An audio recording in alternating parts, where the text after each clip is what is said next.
Hello, everyone, and welcome to day 2 of Echo versus Destiny 2. I'm your host, Jesse.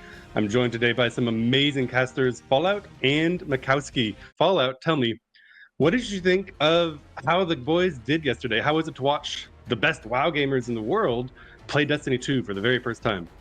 How was it to watch? It was hilarious. It was everything I wanted it to be. Hilarious in a good way. Like very validating as a D2 player because I got to my machine here and turned on the stream and I even DM'd Dado. I was like, they're at the vault already because I tuned in when they got to the vault. They blew through everything. You know what I mean? I was like, wow, they're gonna nail it. And then Actually, they got, I'm so sorry, they actually got held back a little bit on the Ogre to ensure that they did it legit, or they might have blasted through it even faster by brute forcing it. So they went really quickly through those first 3.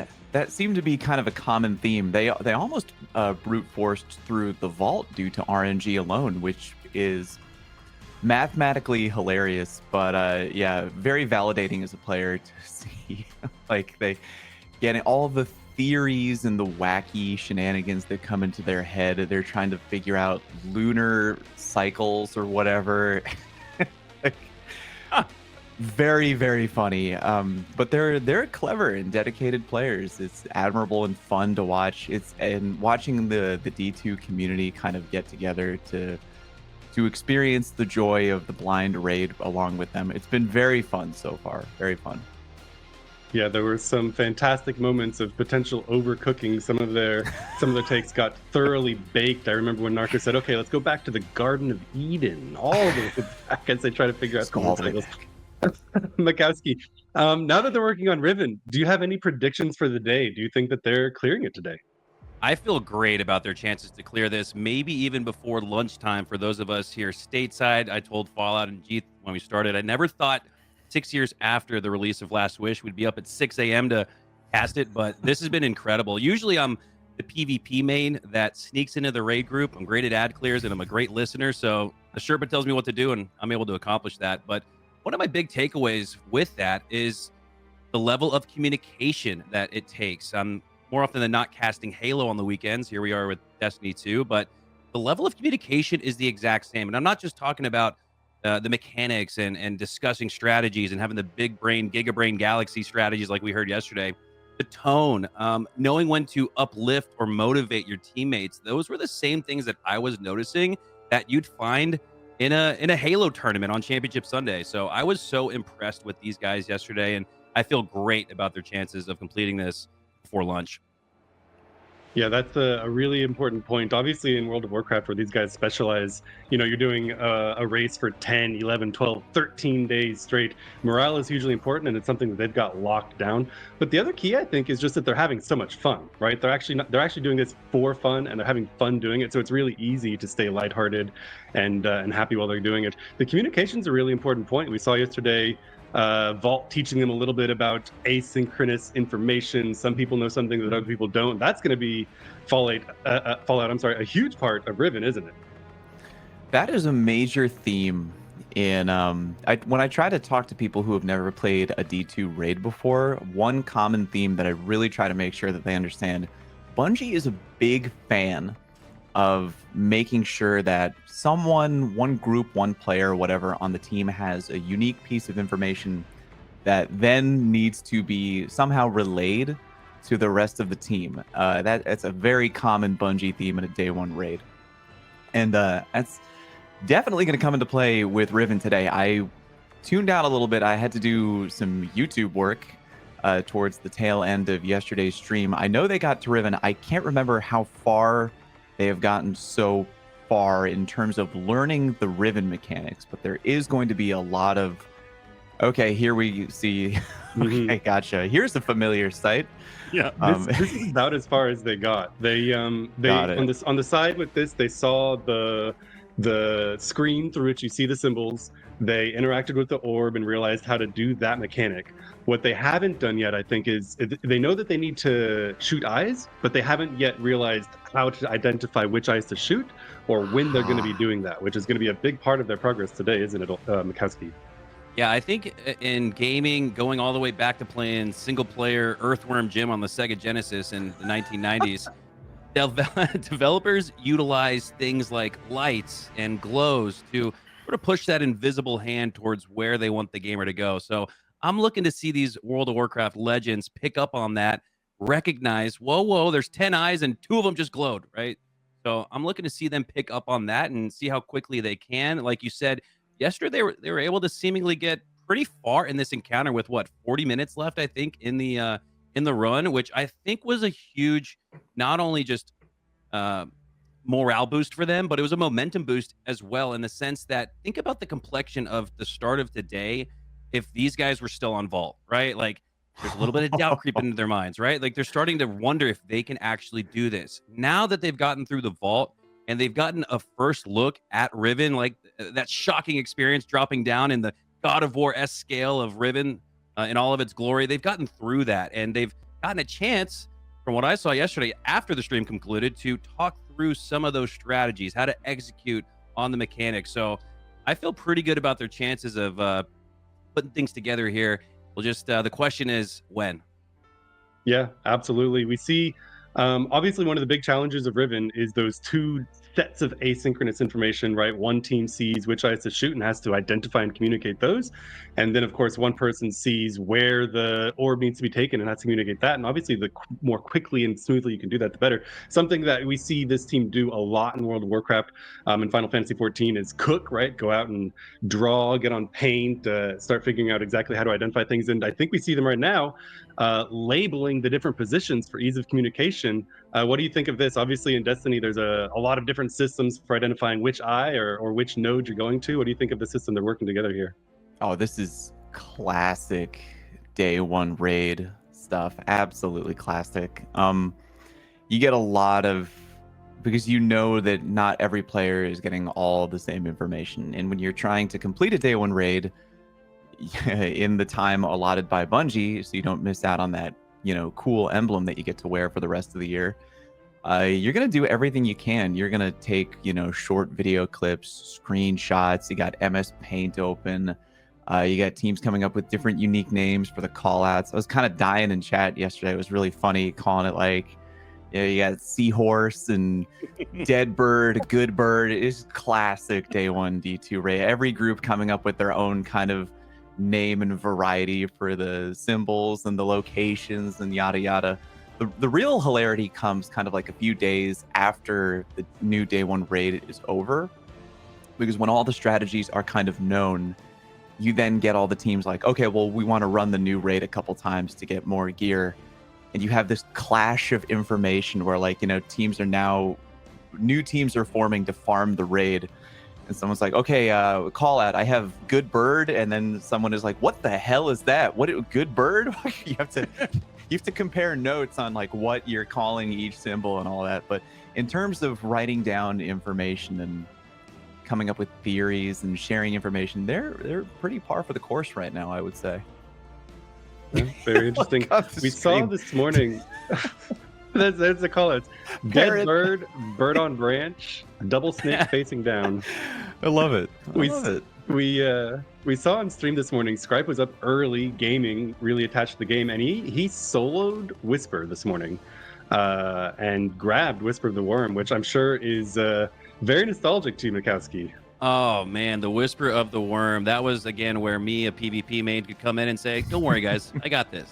So I was actually going through the Bungie.net gear tabs and was very excited when I scrolled through and saw a little Whisper action. I thought, okay, they figured that out. They found the node to run through that classic experience in Destiny 2. So for these guys coming over from World of Warcraft, they get to do the Whisper of the Worm. They get to do Last Wish blind. I mean, it's been incredible to watch. I think. Going back to some of the strategy, though, I think the key for these guys here is what I call using the test to take the test. And not only within the Last Wish raid, but also throughout their experiences this week, doing something like Whisper of the Worm, taking note and putting in the back of your head some of the mechanics or just processes within Bungie's Destiny 2. So an example of that is something right here, Taken Essence, right? That's something that's at the very beginning of this raid. You already have a little bit of a fallback to how this can be utilized or what the mechanics look like then. So that's another one of those areas where I'm expecting them to pick up on. The question is just when. Look at this. Yeah, They're off to a good start. yeah. Like they seem to know what's going on. You got the player with the buff moving to the kind of correct location. The game a little forgiving about how close you stand to the symbol when you detonate. A little situation going on here. See, this is the The fun other side handled it fine. Oh gosh, yeah. The one side they were on top of their game. This is just the classic. I'm trying to describe to my mother-in-law the concept of a Destiny 2 raid, which in itself is a hilarious concept, right? And I told her it's an escape the room, kind of, and you're getting shot at the entire time. That was like the best way I could kind of like explain it to her. It's like you're trying to complete a puzzle, and people are smacking you in the side of the head the entire time that you're doing it. I think that's a really good way of describing it, right? They're focused on, okay, this symbol popped up. Where do we take it? How do we position it? How do we do a call out quickly and cleanly? Meanwhile, a bunch of these scions are shooting at them and causing a bunch of chaos. I know that previous recommendations, right, guides out there, for example, will tell you, you should have some dedicated ad clearers just to kind of keep the room safe while everyone else is doing the mechanics. And I wonder if they're going to latch on that. The team is full of a bunch of cooks, though, and they all want to be doing the hero job and doing the mechanics. But I think what we may have seen there is an initial start of okay, let's sort out our call outs for the orb. Okay, that worked. Now let's go back and do VOD review about the eyes. We need to figure out what's going on there. And that's an important part of the mechanics, isn't it, Fallout? Oh, it's huge. I mean, yeah, different teams kind of have different methods for, making their way through an encounter for their first time. You get, the more you run it back, running it back is a very key thing to make sure that you're getting enough experience to really nail down how you handle a mechanic. Ideally, you want to be like that first room team that we saw right there, where it's like they cleared all the ads, they got the buff or the debuff, and they ran to the right place, was called out perfectly, they detonated, boom, and then the job switch. You want to keep running it until you kind of both teams have that level of they can just do it without even really needing to think about it. One thing I kind of saw the other day was, I mean, it works for this team, and it also may potentially work against them, which is where they take a lot of time to debrief, right? Like after a failed run, which is important to kind of be like, okay, what happened there? Let's talk for a minute. Why did we fail? Who did what? You kind of have to remove ego from the equation, which can be very difficult in a day one raid. But I think I'd like to see them start running it back a little bit quicker, because if you take maybe too long to debrief, you get into one of those overcooked situations like the other day. But I think they're doing good so far. Yeah, that's Fallout. You just identified what might be the most perennial complaint and suggestion of every Echo fan to have ever existed for the past half decade or more. This team taking, nice pull, lads. Perhaps a 30-minute strat break is the defining meme of the team. Yeah. What we see here, though, we've got some interesting cooking going on, right? They see the glowing eyes. We saw them testing yesterday, shooting at them. They're going to start labeling these now. What do you think, Lukowski? Yeah, so there's two common themes you can use here, L1 through 5 and R1 through 5. That's the one I think myself and most Destiny players prefer. But I wonder if they're going to go 1 through 10. They can get a little stacked. That's one of the reasons I like L and R, is because the eyes are pretty close together, and in the heat of battle, like Fallout said, it can get a little confusing. So, and going back to Fallout's point, I totally agree. There is a level of analysis paralysis to looking too deep into those gigabrain strategies. I think after my takeaway from watching yesterday was that, oh wow, look at how they're numbering the eyes. They're going to make it difficult for themselves if they're doing this. Okay, they're like reading a book. This is like literally vintage Destiny 1.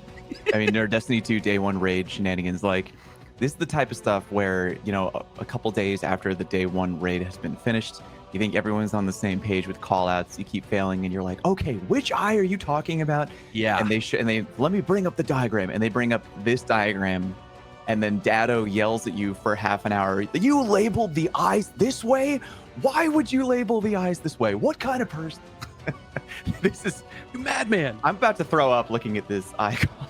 This actually could set them back. This could very well set them back a I few see because where they're that going. how hard is Fallout? This is going to be impossible. When the heat of battle hits and Oh Lord, Ribbon shoots yeah. fire out of her mouth, a Well, 1's going to look like a 2, a 8's going to look like a oh 6, my and they God. have no Well, chance if they when do you this. have a still image like this, Mikowski, you can get where they're coming from in terms of like, oh, okay, they're gonna do it like a book, left to right, going from the top down. But like Ribbon's moving her head around and Yeah. like it's just not. There, This I hurts. hope This hurts. This hurts my soul. I hope I'm they come looking back at the and readdress this. I feel like they might. I'd put some money on the fact that they might come back and change it. Yeah, I'm I- looking at the 8 and the 5, and I think in the middle of combat, they glance up, see that, and then there's going to be, okay, let's look at my other monitor to see the picture, to figure out which other one that was. You don't have time to screenshot and do that, so I wouldn't be surprised. This is something that happens a lot, though, we've seen it in WoW raids, we've seen it in Final Fantasy 14 raids, where there's an initial cook, right, and then it gets implemented, and it's just too hard to communicate it in the heat of the moment, and you need to come back with a new system. And like you said, classically in this case, right, the left and right systems are king. 5 eyes on each side, right? Mm. Oof. Yeah, they're gonna have to go to they're gonna have to pull their inner Max Payne out and perform this raid task in slow motion if they're to be able to decipher which number is which. And this is man, this is gonna be tough. But going back to the conversation around analysis paralysis and maybe taking too long to get those gigabrain strategies discussed. I think most people's takeaway, and mine was yesterday watching this 6 years later here after the fact, was after you complete these, you kind of go, no freaking way. It was that easy, right? So I think, to Fallout's point, I think it's going to bode well for them to almost, I don't want to say dumb down their way of thinking. I don't think that's the right terminology or way to phrase it, but less is more. Keep it simple, stupid, right? Yeah, Yeah, absolutely. I've often wondered what the feeling is like for Bungie watching people do their raid on it, because on the day one raid, Bungie they'll watch, which is really fun overall for the community, and I'm sure for them. And I've wondered what it feels like, and I think yesterday, I don't know about you, McCaskey, I got a pretty good taste of, because you're watching them and you're hearing them talk about the Garden of Eden and the lunar whatever, and you're like, it's just left and right, boys. It's just left and right.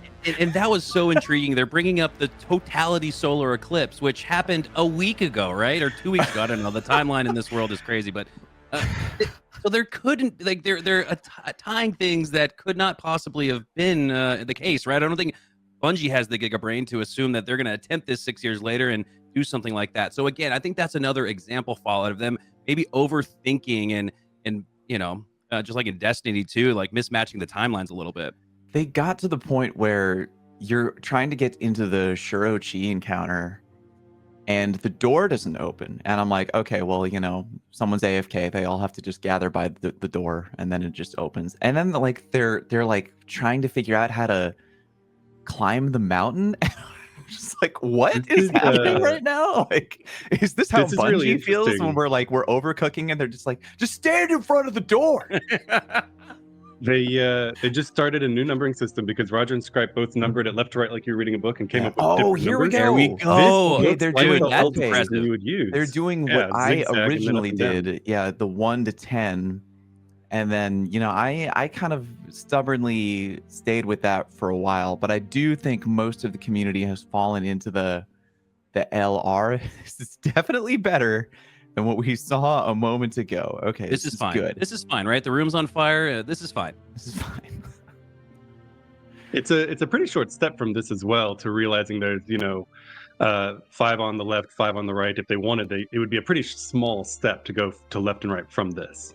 For sure. This for is sure. this is a much easier system.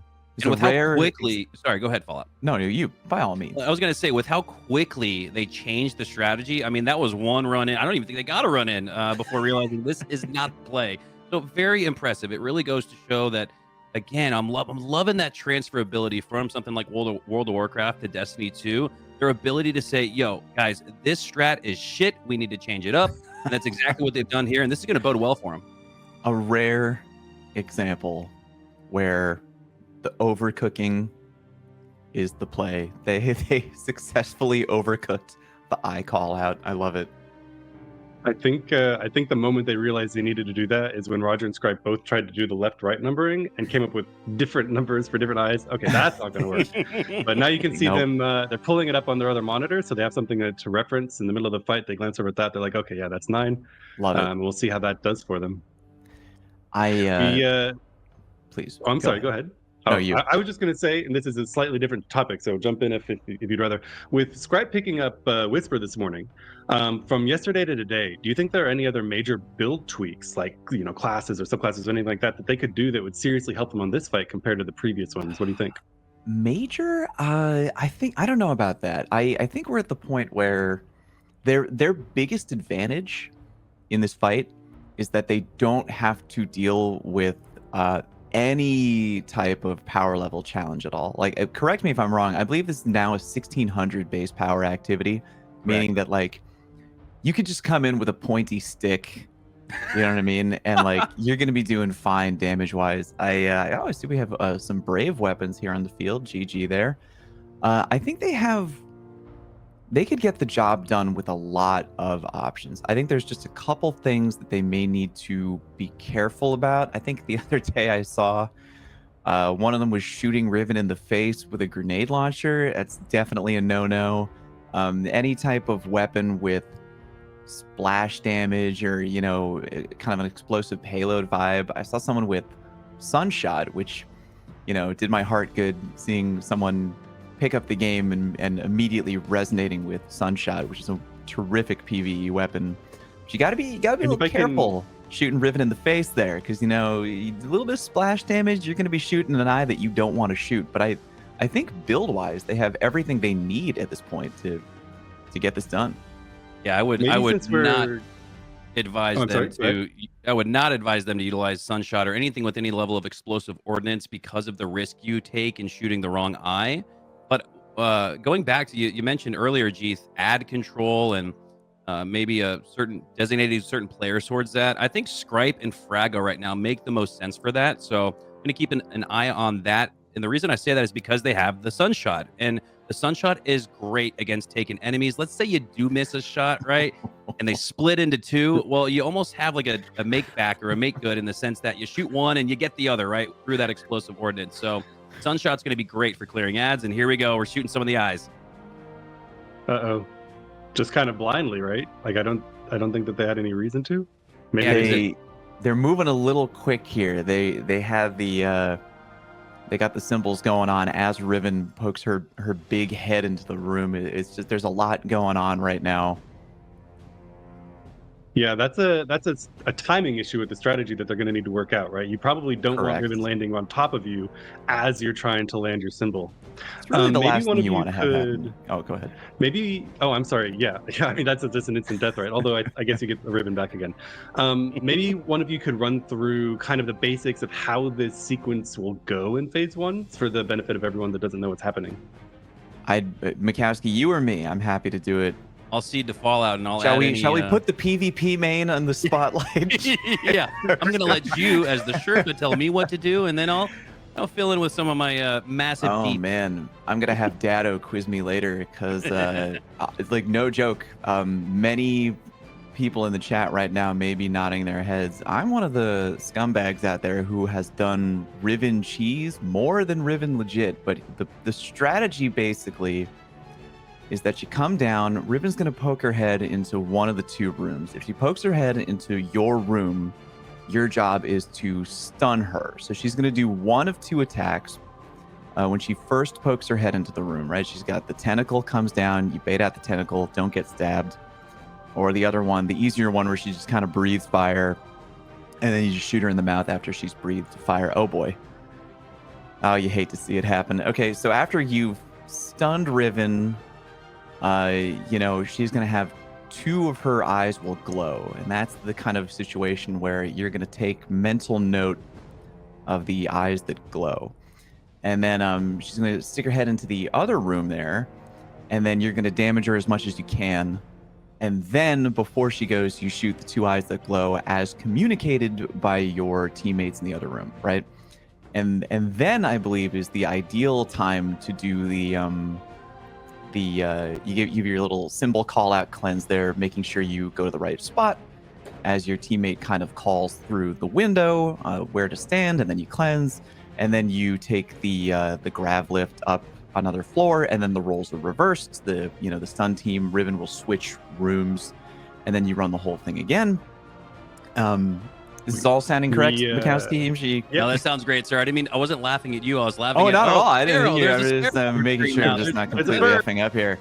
Bird, squirrel. Yeah, and then you get to the top floor, or actually, I think the jumping puzzle happens first. There's a little bit of a jumping puzzle. Can't wait to see them get to that part. By the way, that'll be wonderful. And then you get to the top floor, and then Riven pokes her head out 1, 2, 3. 2 glowing eyes per one, and then you get a final.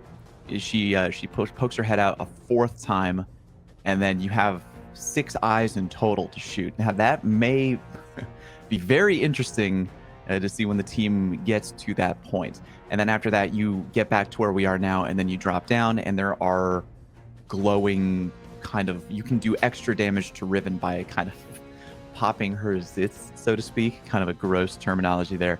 And then you run through it all again. Now, with the difference in power level, I don't think it would take them more than 1 phase to reach final stand. I think they'll probably nail it in 1 complete go around. I so wish that Bungie had given us a sliding scale modifier, because I would love to see the additional challenge of not only them trying to do, learn all the mechanics, but having a greater power challenge. But it is what it is. I'm still thrilled that we get to watch them watch the hamster on the wheel here, figuring everything out. Yeah, absolutely. That last pull was important for them because it was their first pull with the eye number system. And we saw, we didn't see, but in the other room, they clearly did get a stagger, identified the eyes. We saw them shoot 2 eyes, and then they went up the elevator to the 2nd floor. So they've got some major pieces of the puzzles ready to go now, Mikowski. I wonder if maybe we could listen in for a little bit and see what they're discussing as they start putting the rest of this puzzle together. Sure. It's walking.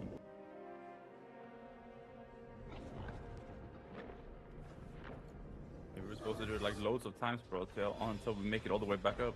Yeah, I think so. Maybe we fight up the stairs again, like at the top.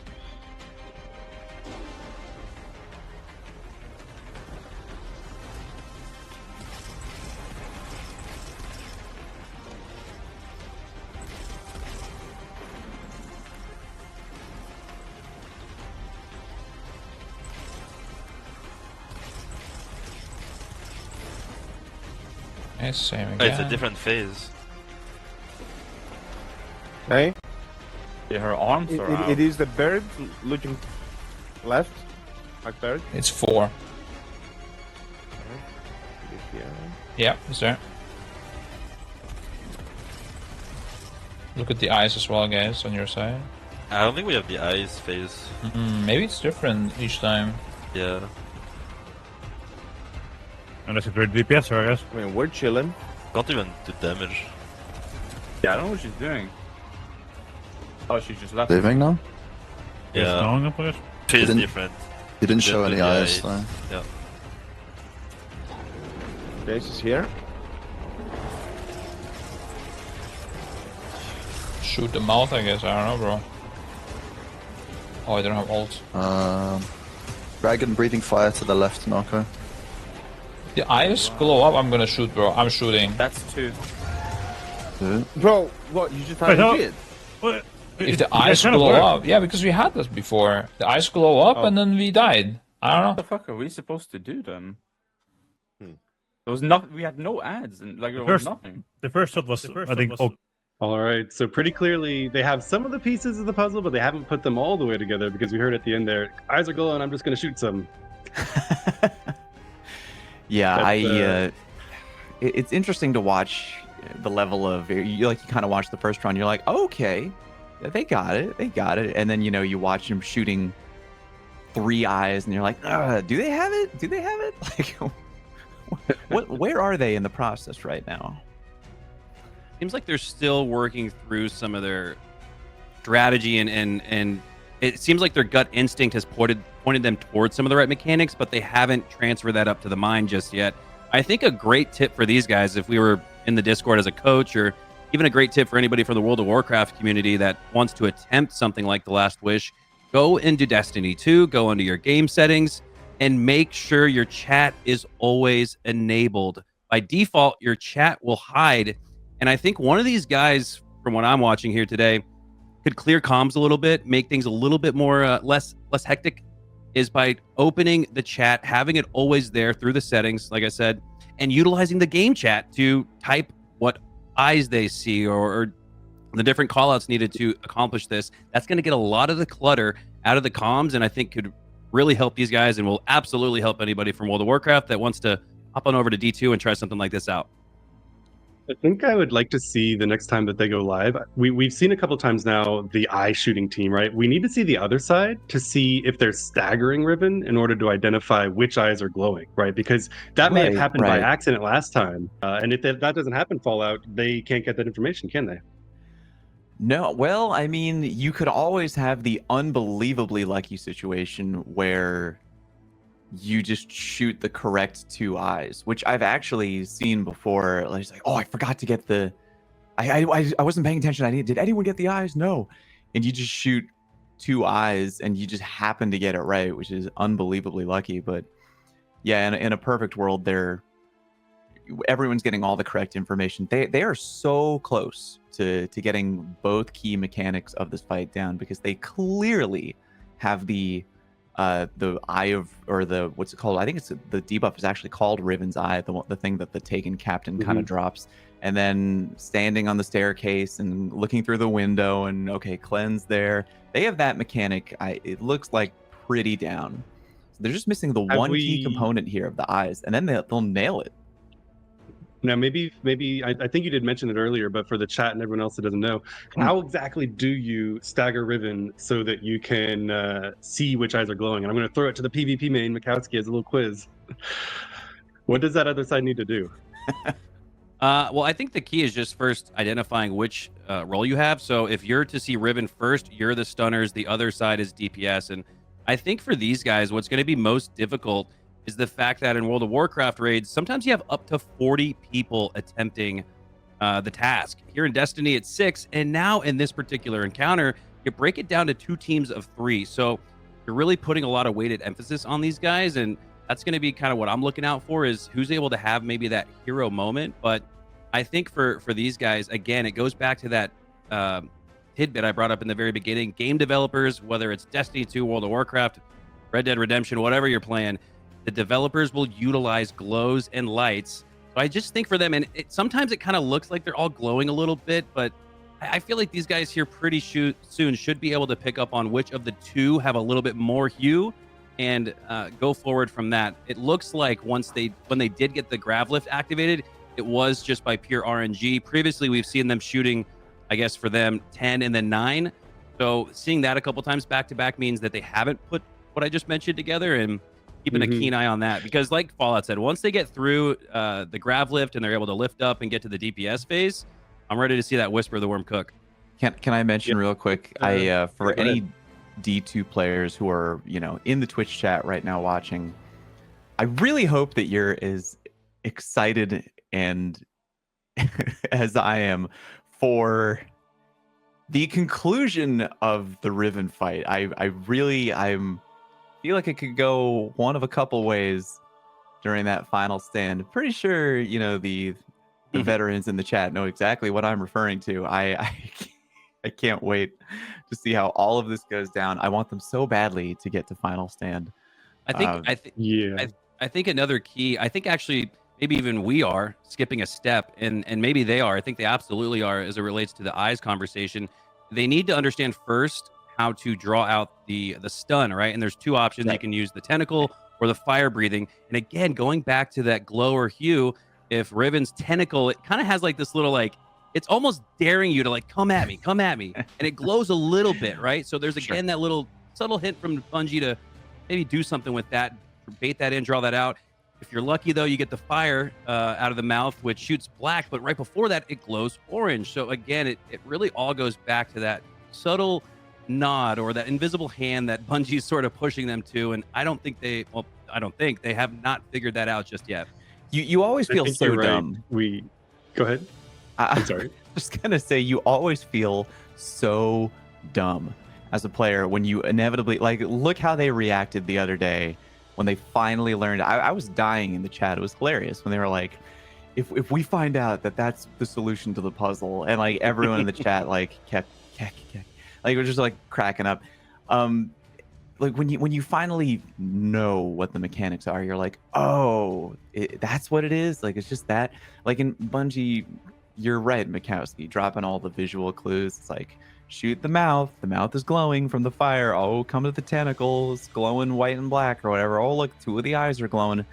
They're giving very straightforward breadcrumb clues. Like they want to make sure that the average player is able to do this. Will it be hard? Sure. But like, they're never going to go super insane with the mechanics, right? It's always going to be something that the average player can figure out. So it's kind of like, you just need to get to that point where you're making sure that you're not overcooking, right?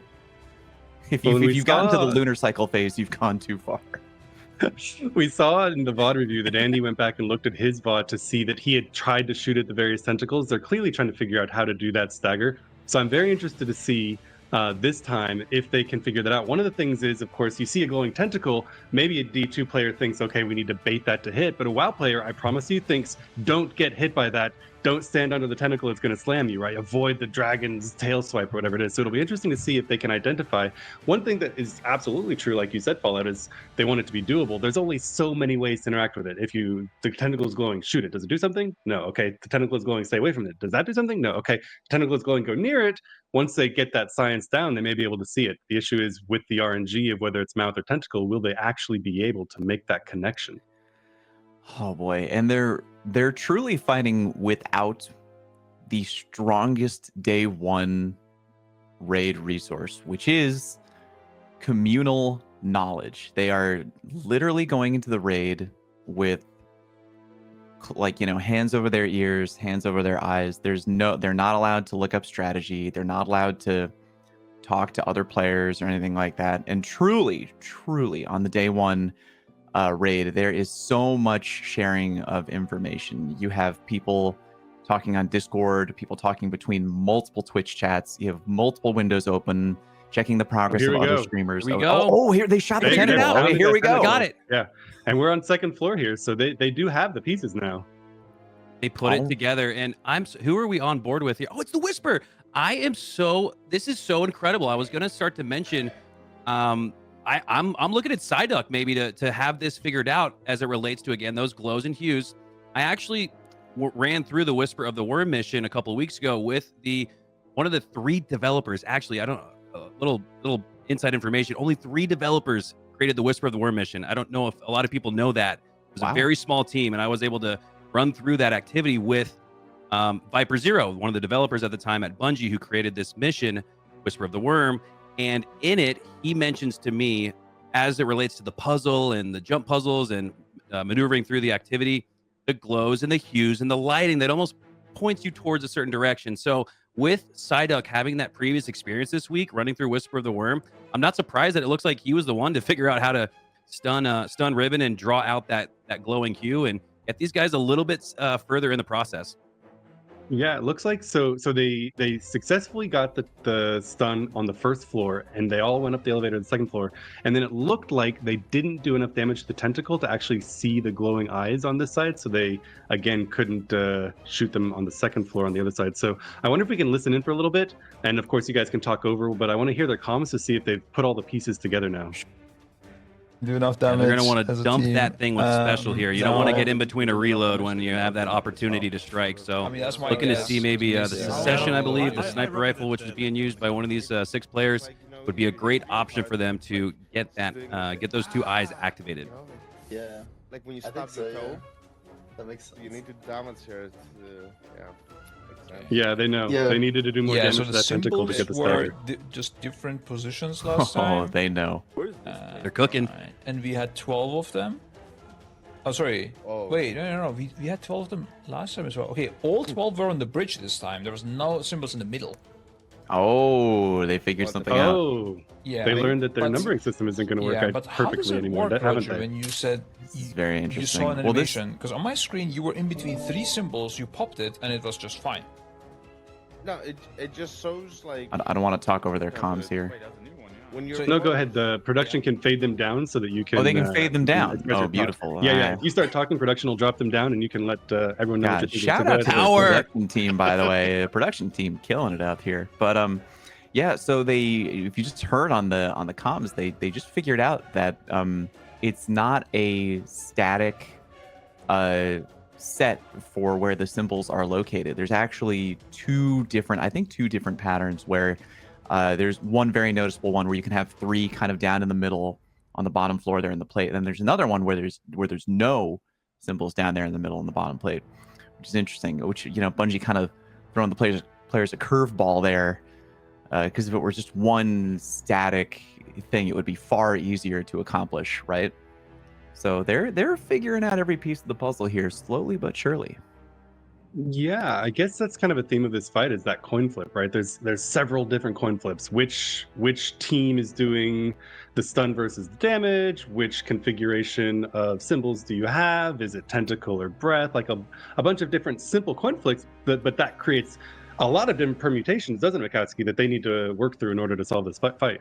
Yeah, I'm most impressed, again, not only with the communication from yesterday carrying over to today, but their ability to adapt and change a strategy that is probably not going to make this the easiest to figure out. So for this player standing here behind the tower and the player who stands before them with the Eye of Riven in their hands, one of my tips, or one of the tips I've been given from the community, is to stand and look with your back towards the tower. That way you're looking in the same direction as this player that we see here on your screen.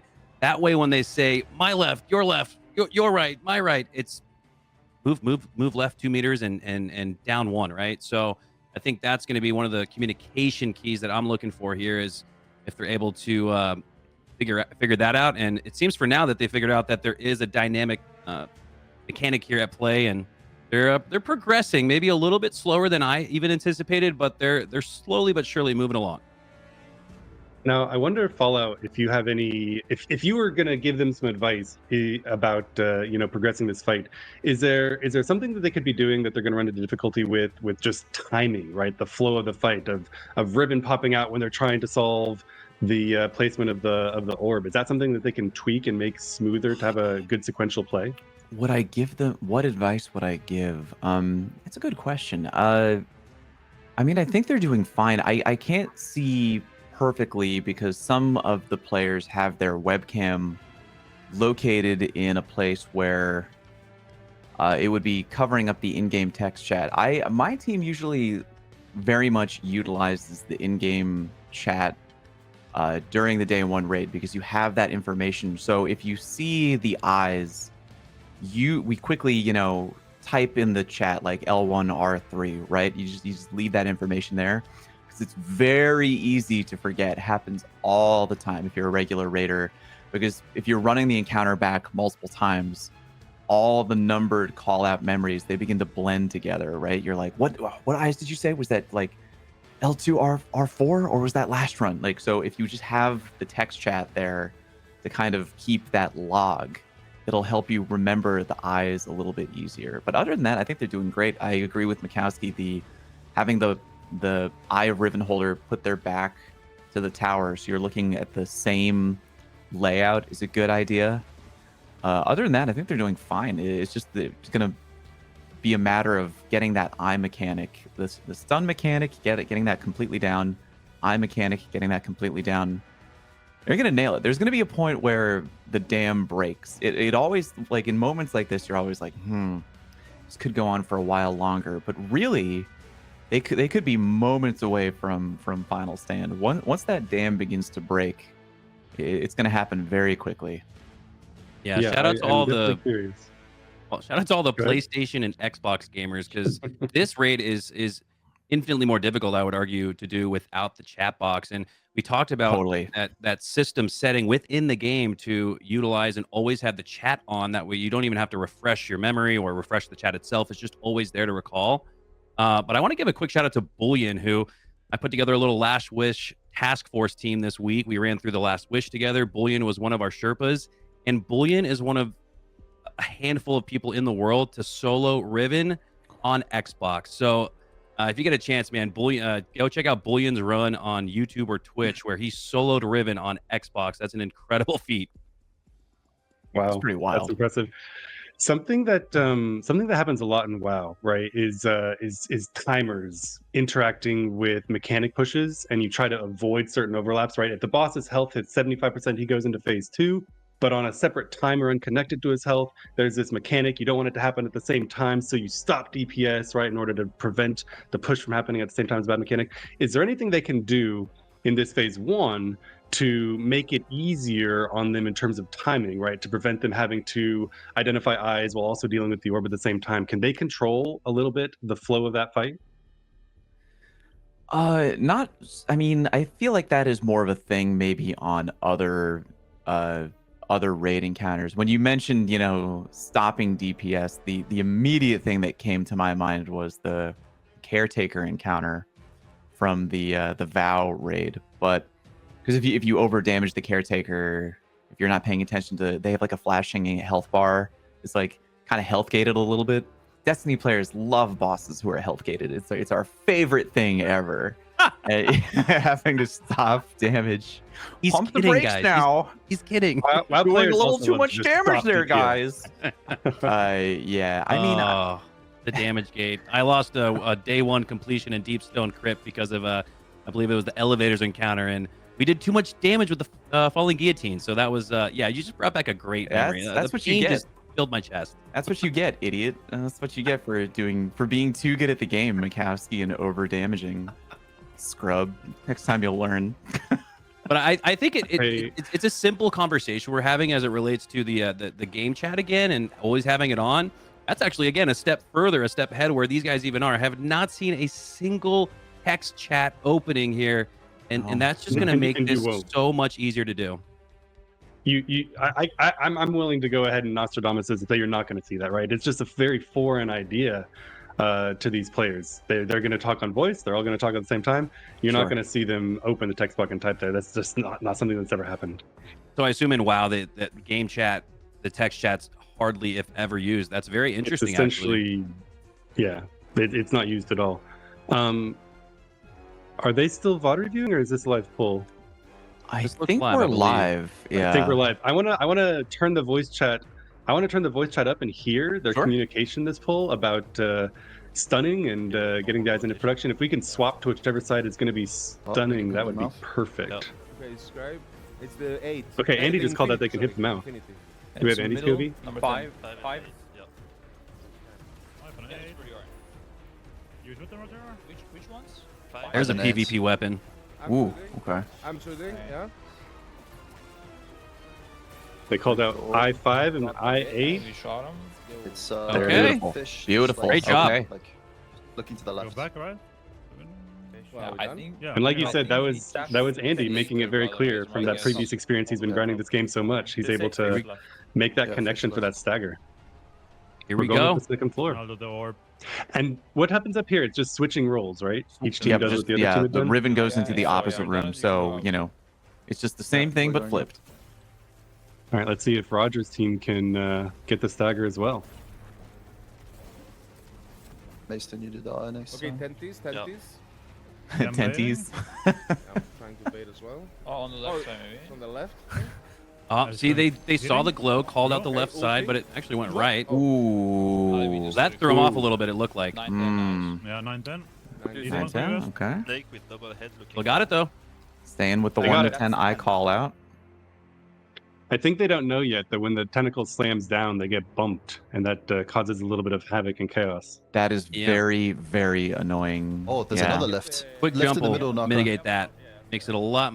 I was getting. Are they booed. are they going is- up to the top floor now? Here we go. This is the top floor. This is the first time they're there. They're gonna get some damage here. One team a little bit ahead of the other team, which can happen during this raid. This other team, oh boy, they have to really move now. I was hoping it would work. Hey, raising? Oh, they got to Okay. shoot the goblins though first. Good recognition of it. Looks like he's picked up on that. No, he's still shooting the ogre. You want to get these goblins here first. This is unfortunate. They're missing out on vital information by not being They with don't their know team yet. on the top floor. It's at number 3. Yeah, we talked about how splitting from 40 Here? in World of Warcraft bit down to more, no, 6, a bit now more down to to the literally middle-ish, 3. to the middle-ish. Going to make this extremely up it. difficult. They got him. You're going up, I guess. Finally joining their team up there on the top No, floor. up through the middle. There's like a middle area. Middle. Yeah. Maybe we can talk to the other team and see what's happening with the ogres. Have they? Okay, they did figure out how to stop the ogres from being invulnerable. Yep, So that's that was a already good quick data kill. from this pull. Yeah, but Oh my god, new face, guys. A little early. it hit her mouth.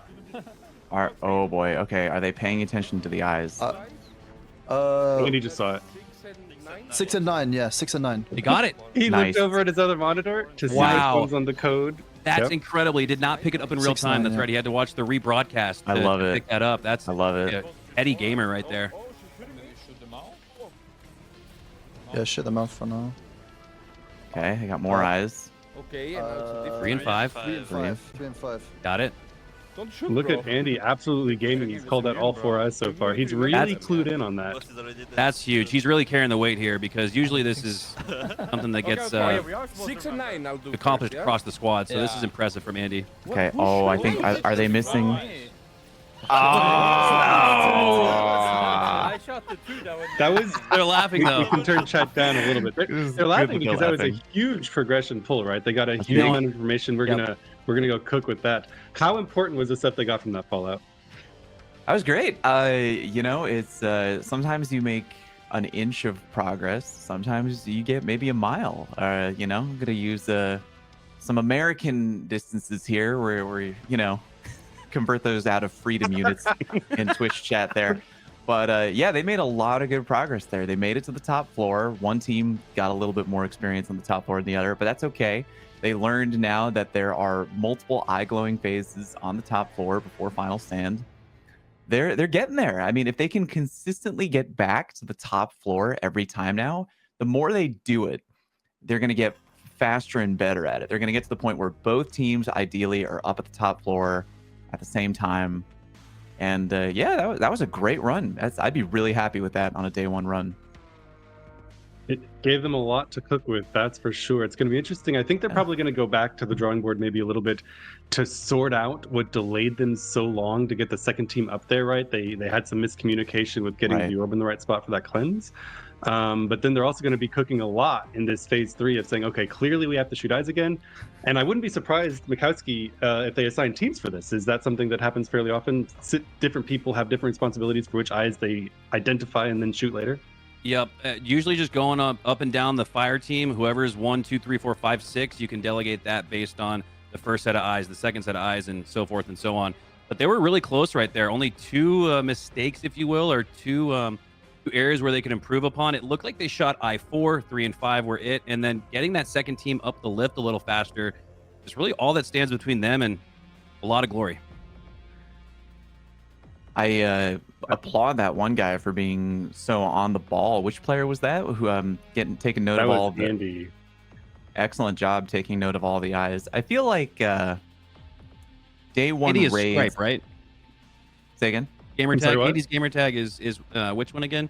No, Andy is the, I think he's Psyduck in game. Oh, perfect. Sigh. The Um, Pokemon fan. Love it. Yeah, he Let's go great with that. job taking note of all the eyes. I feel like on day 1 raids you have a lot of natural leadership kind of flowing up to the top, like people who have an eye for detail and they're trying to keep the comms focused and organized. Every team has like 1 or 2 people who kind of naturally take the reins, I guess. I mean, everyone on this team is doing fantastic. The last thing you kind of want on your day 1 raid team is just the one person who's like, I call ad clear, and they just kind of phase out, and you know, You got Looney Tunes music going on in their brain, and it's like, okay, here's what we did during the fight. It's like, Well, taking a look, yeah. taking a look, Fallout, on that thought at our Destiny 2 master sheet, which the Echo Guild crew have so masterfully put together for us. sure. If I were to, let's say, pick a player, it's got to be Scripe, right? It says here in the notes, he's the guy who makes the calls. He leads our WoW raids. He's a calm voice on the comms, and he's a master of spreadsheets. So if I were to delegate what we call an IGL, an in-game leader, in PvP or even PvE, I think it's, again, one of the great things about Destiny, right? It's a game that you get to enjoy both, and that again translates over from PvP to PvE. So I'm looking to see maybe Scripe lead the calls here as the in-game leader. Every That's, team needs that's a, what- a Leonardo, you know? What might be the issue here is that there's so many of them, right? So you're right. Scripe is the raid leader for this team and has been since time immemorial. Roger is his co-CEO of Echo and also like the co-raid lead. It's very often that Scripe will delegate certain callouts to himself and then certain callouts to Roger, and then they coordinate those, right? But this team also has Andy Brew, who is one of the main tanks and big Mythic Plus runner in WoW. So he's also used to leading a team. As well as Maystein, another big Mythic Plus player, also used to running a team. So a lot of people on this team that have ideas and aren't abashed or shy at all about sharing them, providing guidance and leadership. I thought it was so funny watching because of their system of numbering the eyes 1 through 10 instead of left and right. They still haven't memorized that, right? So when we saw Andy with that incredible heads-up gameplay of noticing the eyes glowing and noting which ones they were, you could physically see his head turn to look at their numbering system and say that was 8 and 4, right? And then turn back to the game, which at some point, ideally, their numbering system will move on to the point that isn't going to be a problem anymore. Easier to memorize easier to count 1 to 5 than to count 1 to 10, right? That's just kind of what it boils down to. You get the left and the right. It's just easier to be like L2, R3, boom, done.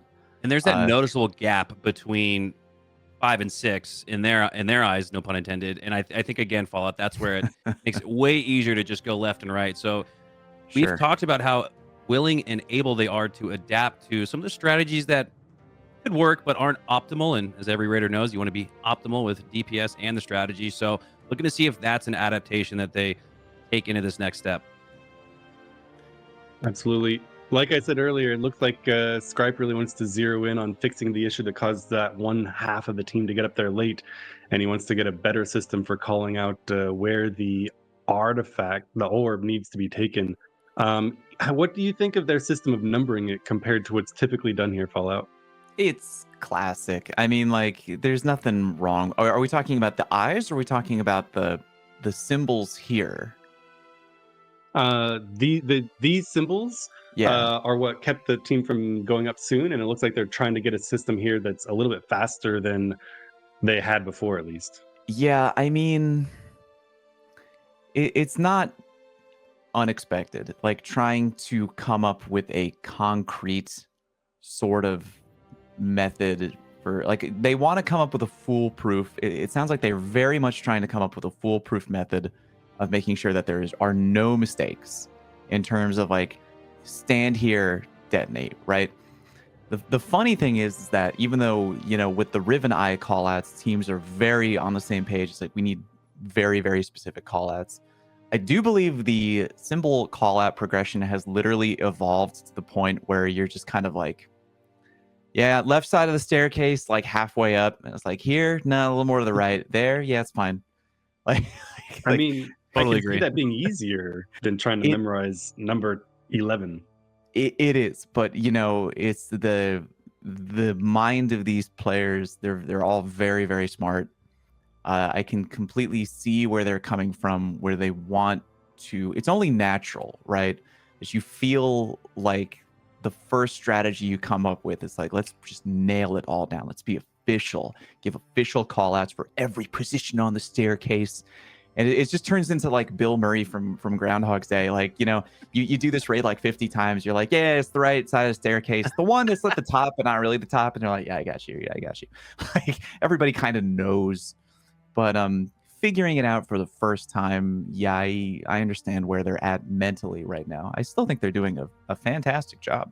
Yeah, this could definitely set them back a little bit in the sense that, from my eyes at least, the 5 could be 3, the 4 could be 5, right? So it goes back to what we were talking about earlier. Set your back to the tower. That way you and your teammate are both looking in the same orientation, and then, like Fallout said, 2 steps to your left.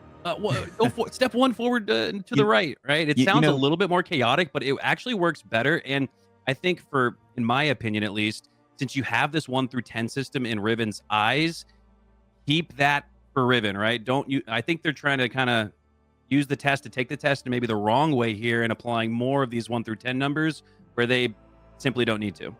There's a great Dado video. Gonna plug my boy Dado. Where he talks about, if you've never kind of done a day 1 raid before, which I highly recommend, even if you're like, there's a ton of D2 players out there, a great portion of them who have never gone into a raid ever. I'm talking about people who have played D2 since day 1. Some people who have played since D1 have never done a raid. But I highly recommend doing a day 1 raid. It is one of the most wild, unique gaming experiences I've ever been a part of. But Dado gives good advice in his video for kind of things that you can do to improve your odds at succeeding. And one of them that I would love to have this team do is to really shorten the length of the debrief. They're icing the kicker here. I appreciate what they're trying to do. They're trying to really understand after each run. It's like, okay, what happened here? What happened here? And they go into I'm like watching an episode of Law and Order right now. They're going into a 20, 30 minute debrief to figure out their game plan on how to get it done. It's sometimes you need a little bit of momentum. Just try to run it back. Let's just try to run it back real quick. The only thing I can say to that is a forlorn hope, right? That's just never going to happen. At this juncture, this team has won a lot of world firsts over the course of a lot of years. Scripe in charge of them for the entire time, Roger in charge of them for the entire time. And those two boys love that really analytical approach. Collect all the data they can, look at it very meticulously, get a plan, execute the plan instead of rush into it, bang your head against it, learn as by doing. That's never going to change because it's been so successful for them, right? It's just not going to happen.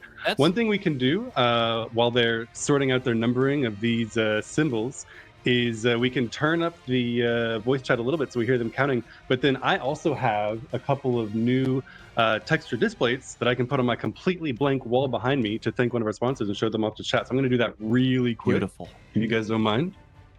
That's actually really interesting, huh, Fallout? But, because can't you just, it's a race, right? And you'd think that debriefing for 30 hours would set you back in the race. But clearly these guys have figured out a method to the madness, because my brain's telling me that that's counter to the goal of getting first place. But hey, if it ain't broke, don't fix it.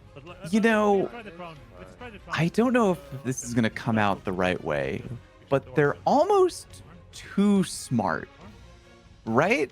Yeah. I was trying to do homework on watching WoW stuff to kind of get a feel for what these guys are used to. I feel like they're coming from a land of 4D chess into a land of checkers, right? Not to put down the game that I love, but I feel like they're almost too smart. They may be overthinking it a little bit here. Yeah, this is where those Sunnyside eggs, a little too much time on the pan. A little too much, buddy. So despite Sam yelling at me in chat, this is the perfectly optimized way of mounting a disc plate on the wall. You want to set these offset. You don't ever want to stay inside the lines. But I have here, regardless of how you mount it, one of the beautiful new Textra disc plates. It's ultra textured. It looks almost like a stained glass window. And it's mounted just like any other disc plate, but it looks absolutely fantastic. I'm going to stick it up, and you won't even be able to tell that it's crooked. I think that only adds to the charm. A little bit the other way. Oh, it's beautiful right there. Is it good there? Oh, it's glorious. And it matches your shirt, too. My God. Love it. It does, yeah.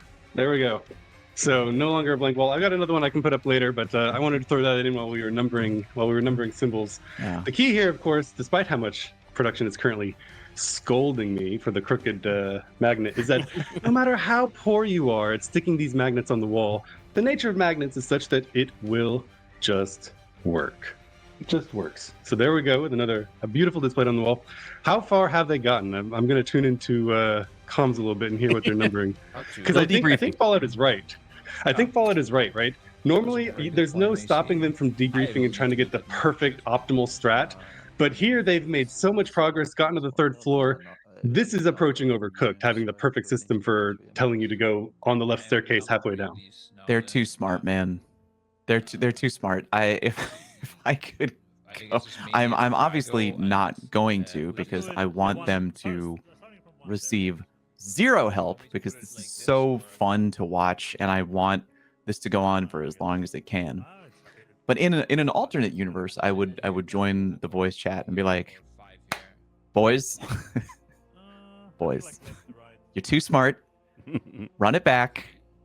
We have entered minute 19 of the debrief. It's fine. just run it back. You need more experience. And maybe if you get to a point where you keep running it back and you're not really learning anything and no new information is being gained, then we enter the Law and Order CSI Miami, put pins on the whiteboard debrief. Then we get to that point, right? We're not at that point yet.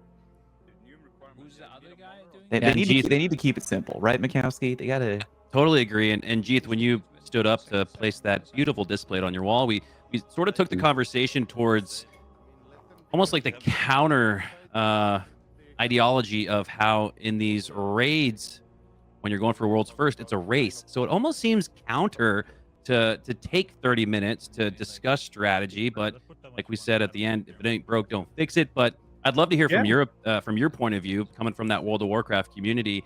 How are these guys able to stop down for 30 minutes? There we go. That's exactly what I was thinking. It's Always Sunny guy with the conspiracy wall behind him. That's literally Echo Guild right now. But I wanted to hear from your opinion and your point of view, how they're able to take so much time to discuss this and not fall back at all in these races. They just got World's First in November, so clearly there's a method to that madness. Yeah, that's a really interesting question. Part of it, of course, is the fact that in World of Warcraft, tiers last significantly longer than they do in Destiny 2. And that's an interesting conversation as well about how much, I mean, you guys probably, you've talked so much about how much you love the day one raid, right? I assume that since that's so much fun and that's a big reward, you guys would enjoy that being longer. In WoW, a race to World First can be 10, 13, 14 days.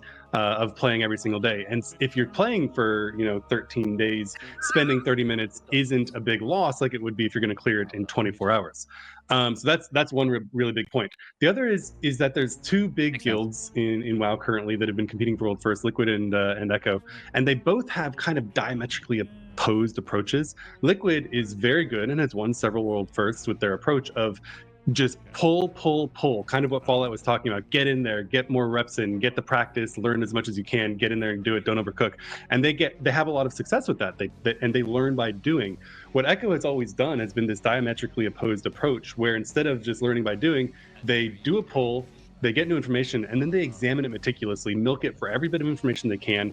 And then instead of learning while doing, they do one plan, expect everyone to understand it. Everyone learns from the mistake one person made, and no one's expected to make that mistake ever again. So it actually balances out, right? You spend 30 minutes discussing, but then you have fewer errors afterward, and the pull goes smoother and cleaner, as opposed to you spend 30 minutes doing pulls. Some of those didn't get very far, but you got a lot more muscle memory and practice. And we've seen both approaches work, and that's just something that these guys have had so much success with. They're never ever going to change it. The idea, I remember they jumped into Final Fantasy 14 as well, and some people on the team, mainly me and Narco, tried to get people to pull more, and it just did not work, right? They're too fascinated by that analytical work of the puzzle solving is the most fun part of it compared to playing it, and they're not going to ever be able to resist that temptation to say, oh wait, I see another thing in the background there on the left. Does that mean something? There's a glow. What can we get from that? I can clearly see that they are very analytical, and I respect it. And it's very hard to... You can't undo the training that these gentlemen have had. If that's the way that they go about approaching a puzzle in WoW, they're not going to be able to unlearn that. It's just very funny watching it potentially go against them here in D2, going from chess to checkers. There's a Nova I bomb to the would love face. to watch them pull more. I would love to, but they're analytical. 2 and 8. Keith, 2 and we 8. see Can I here, ask, Andy's so when calling you out those say- eyes. Yeah, go ahead. when you say a World of Warcraft raid, world's first, so if you're not getting first place, you might even take 2 to 3 weeks to accomplish this. But when you say, I think the most recent world's first was a 10-day accomplishment. Oof. Now, are these guys sleeping? Like, and I know there's 40 people, so are there shifts? Like, do you guys have like a Starbucks manager level of like creating a schedule for these guys? Like, what? How does that work? And that's my biggest question. Is it 10 straight days, or these guys are getting some sleep, right? So I mean, in a Destiny 2 raid, I assume you wake up, you play until it's done, right? You probably don't sleep. Is that right, Fallout? Right. It Yeah, depends, so- but you know, yeah, it depends. I'll follow up on that in a minute, but keep going. Yeah. Well, in the WoW, that it doesn't work that way, right? These days, it's 20 people, and the last race was you're almost exactly right on. It was 13 days straight. They've got it down to a science at this point. They've been doing it for years and years. It's very important that you get 8-9 hours of sleep. They'll typically schedule 9 to 10 hours of non-raiding time. Everyone goes home. They're like, okay, it's Wow. midnight. That's the Alright. last pull. Go to home, and we'll be back at 9 in the morning the next day. And because it is a marathon, not a sprint, because it's going to take 9, 10, 11, 13 days, sometimes even more than that, you eat well, you rest well, and then you come back and work for 16 hours or so. And that's what they're used to doing. And it's a lot of work, but that's kind of like their approach. And in the context of spending 2 weeks on a boss, 30 minutes arguing over a poll, small potatoes. I don't care about that at all. Whereas Fallout, I imagine that it's a much more hectic go when you've only got 24 hours to clear something, isn't it? It's very difficult. In terms of like, you want to take your time and do the approach that these gentlemen are doing. You want to take the Echo approach, right? Of like, let's understand everything. Let's spend 20-minute debrief, but then that the clock is ticking, and you have people in your chat being like, "Oh, you're still here? Oh, Lamau, Dado's he finished this encounter an hour and a half ago." Like, cool, thank you, awesome, great. Just gonna keep going then. But yeah, so lately in D2, it is no longer a 24-hour day one raid window. It is now a 48-hour window, which a little bit lore on that. I think it was the Vow of the Disciple raid where the day one raid went live, and kind of suffering from success, I guess. So many players were logging on because they wanted to take a stab at the day one raid that the servers were getting just bent over a barrel, right? So a lot of players were getting error coded, which is a horrible feeling. Like, you're about to finish an encounter and then boom, like error code weasel, and you get kicked to orbit, and you're like, I'm just gonna die right now. So Bungie knew that was happening, and that players were upset because, again, you only have 24 hours to complete it, and getting error coded is a major setback. So they were like, okay, we're gonna change it to a 48-hour window. They did that on the fly. And it was the first time they had done that. It was very interesting. So the original mentality was like, no sleep until it's finished. Maybe you go to bed at like 4 or 5 a.m. You get like 3 hours. You take like a nap, right? Like a 3-4 hour nap. And then you wake up and you're like, we gotta finish before reset. You gotta finish. Or you just stay up if you're a total gamer, right? But now that we have the 48-hour window, it's more of a thing of like, it's kind of more common a little bit to get a little bit of a rest. I did it for Crota. We got to the Crota phase, and your brain is kind of turning into, chocolate pudding, right? And you just take like a 6-hour nap or something like that. You pick a time with your team. Everybody set an alarm. Everybody wake up at this time. We meet right back here at this time, and you just do that. And I've done that, I think, for the past 2 raids. It's worked out pretty well. I mean, well, maybe not the last 2. Wasn't Ron in there? Nobody needed to take a nap. But that was a dungeon. And a lot of nobody needed to hardcore take a players' nap to beat Ron. But yeah, for Vow and for Crota, took a little bit of a power nap there, and then you finish it within the 48-hour window. So yeah, but you do feel that pressure, right? Of like, you want to take the time to debrief, and but you're like, oh, the clock is ticking. We gotta move. 10 days, by the way, it sounds awful. If there was a 10-day Destiny raid, I'm gonna just uninstall. Like, I'm not doing that, bro. I'm telling you right now. Well, there there's some nuance to that because in WoW there's a lot of stuff going on that doesn't happen in Destiny 2, right? Sometimes it's the total tier will take 13 days, but maybe 5 of those days were spent doing what we call splits, aka hell. I'm curious. We heard a lot yesterday and today, even a little bit from you guys about how different comps can be really impactful. Different support abilities can be really impactful. But you can usually clear with just about any combination of classes you want. Is it the case in Destiny 2 that you ever see swaps? Do you ever say, "Oh my goodness, we would really benefit from having a third well"? Do people gear up, a Titan, a Hunter, and a Warlock? Don't get stack those up? ideas. On day one, yes, it is very, very common. There's been a long-standing argument about there's never, for a day one raid, you can never have too many Radiant Warlock wells. It's actually become kind of a problem. There's a lot of very heated balance talk about the day one Radiant Well Warlock. They're at the point in the game right now, again, with the power level being at the floor of 1600, they can really probably get it done with whatever they wanted to. Day one, it's a different conversation. I don't think they need to. Actually, they can't change, right? Don't they have to do 2 Hunter, 2 Warlock, 2 Titan? Wasn't that part of the core rule set? I don't know if that was the rule set. They couldn't have more than X of one. Maybe that wasn't the rules, but they did settle on that, and they're not going to change, right? Because we heard Scribe talking this morning as well about, I don't care that much about my gear because the deep damage hasn't really been an issue. There have been times over the history of Destiny raiding where it's like, okay, yeah, we need something specific here. That was kind of a botched detonation there. One thing that comes to mind, I think the original Crota raid from D1 back in the day, there were a couple boomer knights on these balconies who just they bombard you with arc damage nonstop. And I think the Bubble Titan was kind of key in shielding the team from those super annoying boomer knights. But yeah, it's always a good idea to make sure you have multiple classes available for your day one, just in case you feel like you need to swap. It doesn't happen too much. A lot of players feel very strongly attached to their like Mikowski's a diehard hunter, right? Like Mikowski's a hunter, ride or die. Some people feel very attached. The class warfare is real in Destiny 2.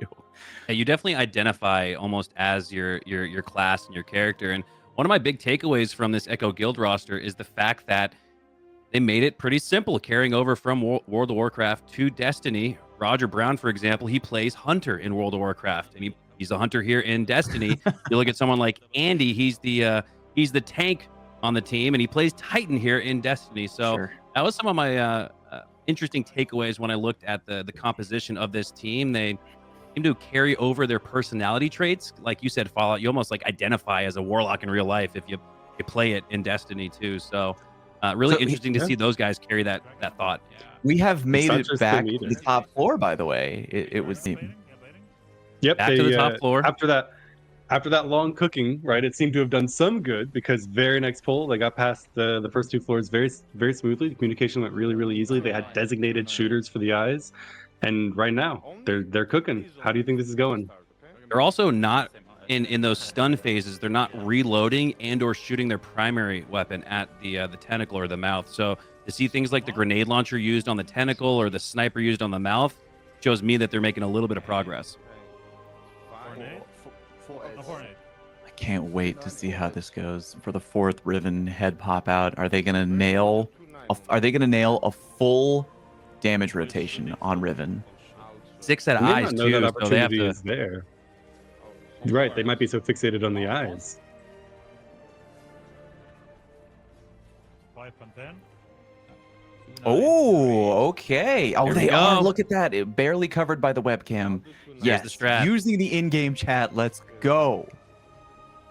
This is big for them. This is going to make this, I would say, 50% easier at this point because, was it L3? No. R4? No, they're going to wipe. No. No.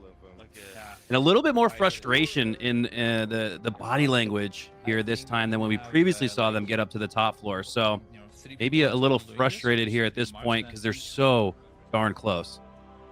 I wonder if something they may have to do, and I wonder if this is something that happens Fallout in other teams, is having assignments, right? We saw that Narco was shooting the eyes on the first floor, right? So they have that assigned out with 6 eyes to shoot. And how, first of all, how hard is it to identify when is our window to do damage in the mouth, and then when do we have to start shooting the eyes, right? How much of a window is that? And then how do you assign out who's going to shoot which eyes? You know, the window is kind of, you have to look for visual cues. Bungie is big on giving those visual cues. I think the more they play, they'll figure out the timing of when it becomes imperative to shoot the eyes. I don't think any D2 player out there is counting in their head. It's all just kind of looking for the visual cue. But yeah, they should get to a point ideally where you have more than one person shooting the eyes up on the top floor. I mean, I'm sure a cracked player could definitely do it, but there's no reason to not, I feel, have multiple people shooting the eyes. So when they get to that point where they're having maybe like 3 people shoot 2 eyes each, they'll be looking pretty good there. I couldn't see just from the perspective if there was just one person. It looked like there was just kind of one person shooting eyes, but I feel like a wrong eye got shot. Maybe something happened because the wipe happened pretty quick there. Yeah, and it looks like they're shooting the eyes with things like the Secession sniper rifle. A scout rifle would also be a good choice for that. So I think that's key, is delegating the roles and paralleling the loadout with what makes the most sense. Like we talked about earlier, any type of explosive damage onto an eyeball is going to trigger the wrong one most likely. So they seem to have figured that out at the very least. I like that they're running it back so quickly. That's right. No debrief. No debrief. They didn't learn anything new there, I guess. I wonder, though, Fallout, if you can tell us, how important is it to get damage in on that phase? Is that something that they can just say, okay, don't even worry about damage, just make sure we don't die to the eyes, and then still be able to kill the boss? Or is damage there pretty crucial? You know, honestly, I wouldn't scold them if they wanted to just completely ignore damage and they just wanted to nail the mechanics down, like 100% nail the mechanics down. Because when you've gotten to a point where you have all the mechanics completely figured out, that is when you can really focus on damage, right? If they can get to one full rotation of being like, oh my god, we did a whole rotation, we're back at the top of the order, we know how the encounter works, now let's really nail it down. And that would be great. That would actually be a huge win, even though they would go through a whole thing with like just not hurting Riven at all. That would be kind of key. Like they'd figure out a lot. It would probably be good for the long game, I would say. It would also be kind of in accordance with things that this team has done before, both in WoW and Final Fantasy XIV. It's just, okay, we don't even know if we need to maximize our DPS yet, so don't worry about doing it. Focus on doing the mechanics right, don't do any damage, and we'll find the damage later once we know what works. So I wouldn't be surprised to see them say, don't even worry about getting mouth damage in, just make sure you shoot the correct eyes, and probably assign specific teams to make sure that happens. Absolutely. Absolutely. Now, it's been a little while since we checked in with the comms, and they seem to have figured out a few more steps. They've locked in a little bit more. I think it'd be a great time to maybe go to a listen and see what those comms sound like. Good call. I'll go pick it up. Yeah. Absolutely. Kill mobs, or He can pick it up again. it's Oh, it's over. disappeared, right? It's a new one gonna spawn. Yeah. Put it in Riven. You guys just have to play solo on the top side. Yeah, I'm picking it up again. Let's Alright. It'll be different. piece up again. One sec. Push up is at other side. It's 8. Make sure we look at Riven, 8. yeah? Yeah, to put here, right? No, more up the stairs. on the right. Up the stairs. I'm gonna get a recent picture. 8. Oh Yeah, no, you I look from picture. Yeah, oh. Uh, A bit 3-9. 3-9. Okay, well, That's try my text chat. keep going, yeah. I can rest Drago, I guess. Yeah, resin. I'll do 3-9 on the bottom section. Yeah. Yeah, Mason, you do the second one. Drago, pick it up. Are you baiting? Yeah, let's do Okay. it. Yeah, I got another right picture. Bait it. Piece up again. Yeah, baiting it. It is at 10 this time. Okay, now it's 6 in here. Yeah, that's good. Yeah, sorry, 4-6. 3-9, 4-6. Okay, Roger 3-9. No, I'll do the last one. Oh, you guys are up now. Okay. Yeah, Yeah, we're okay. here. Okay.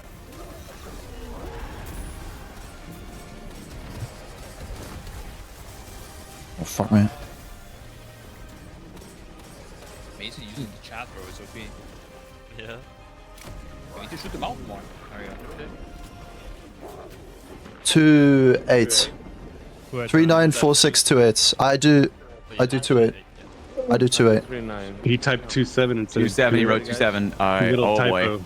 Oh, he fixed it.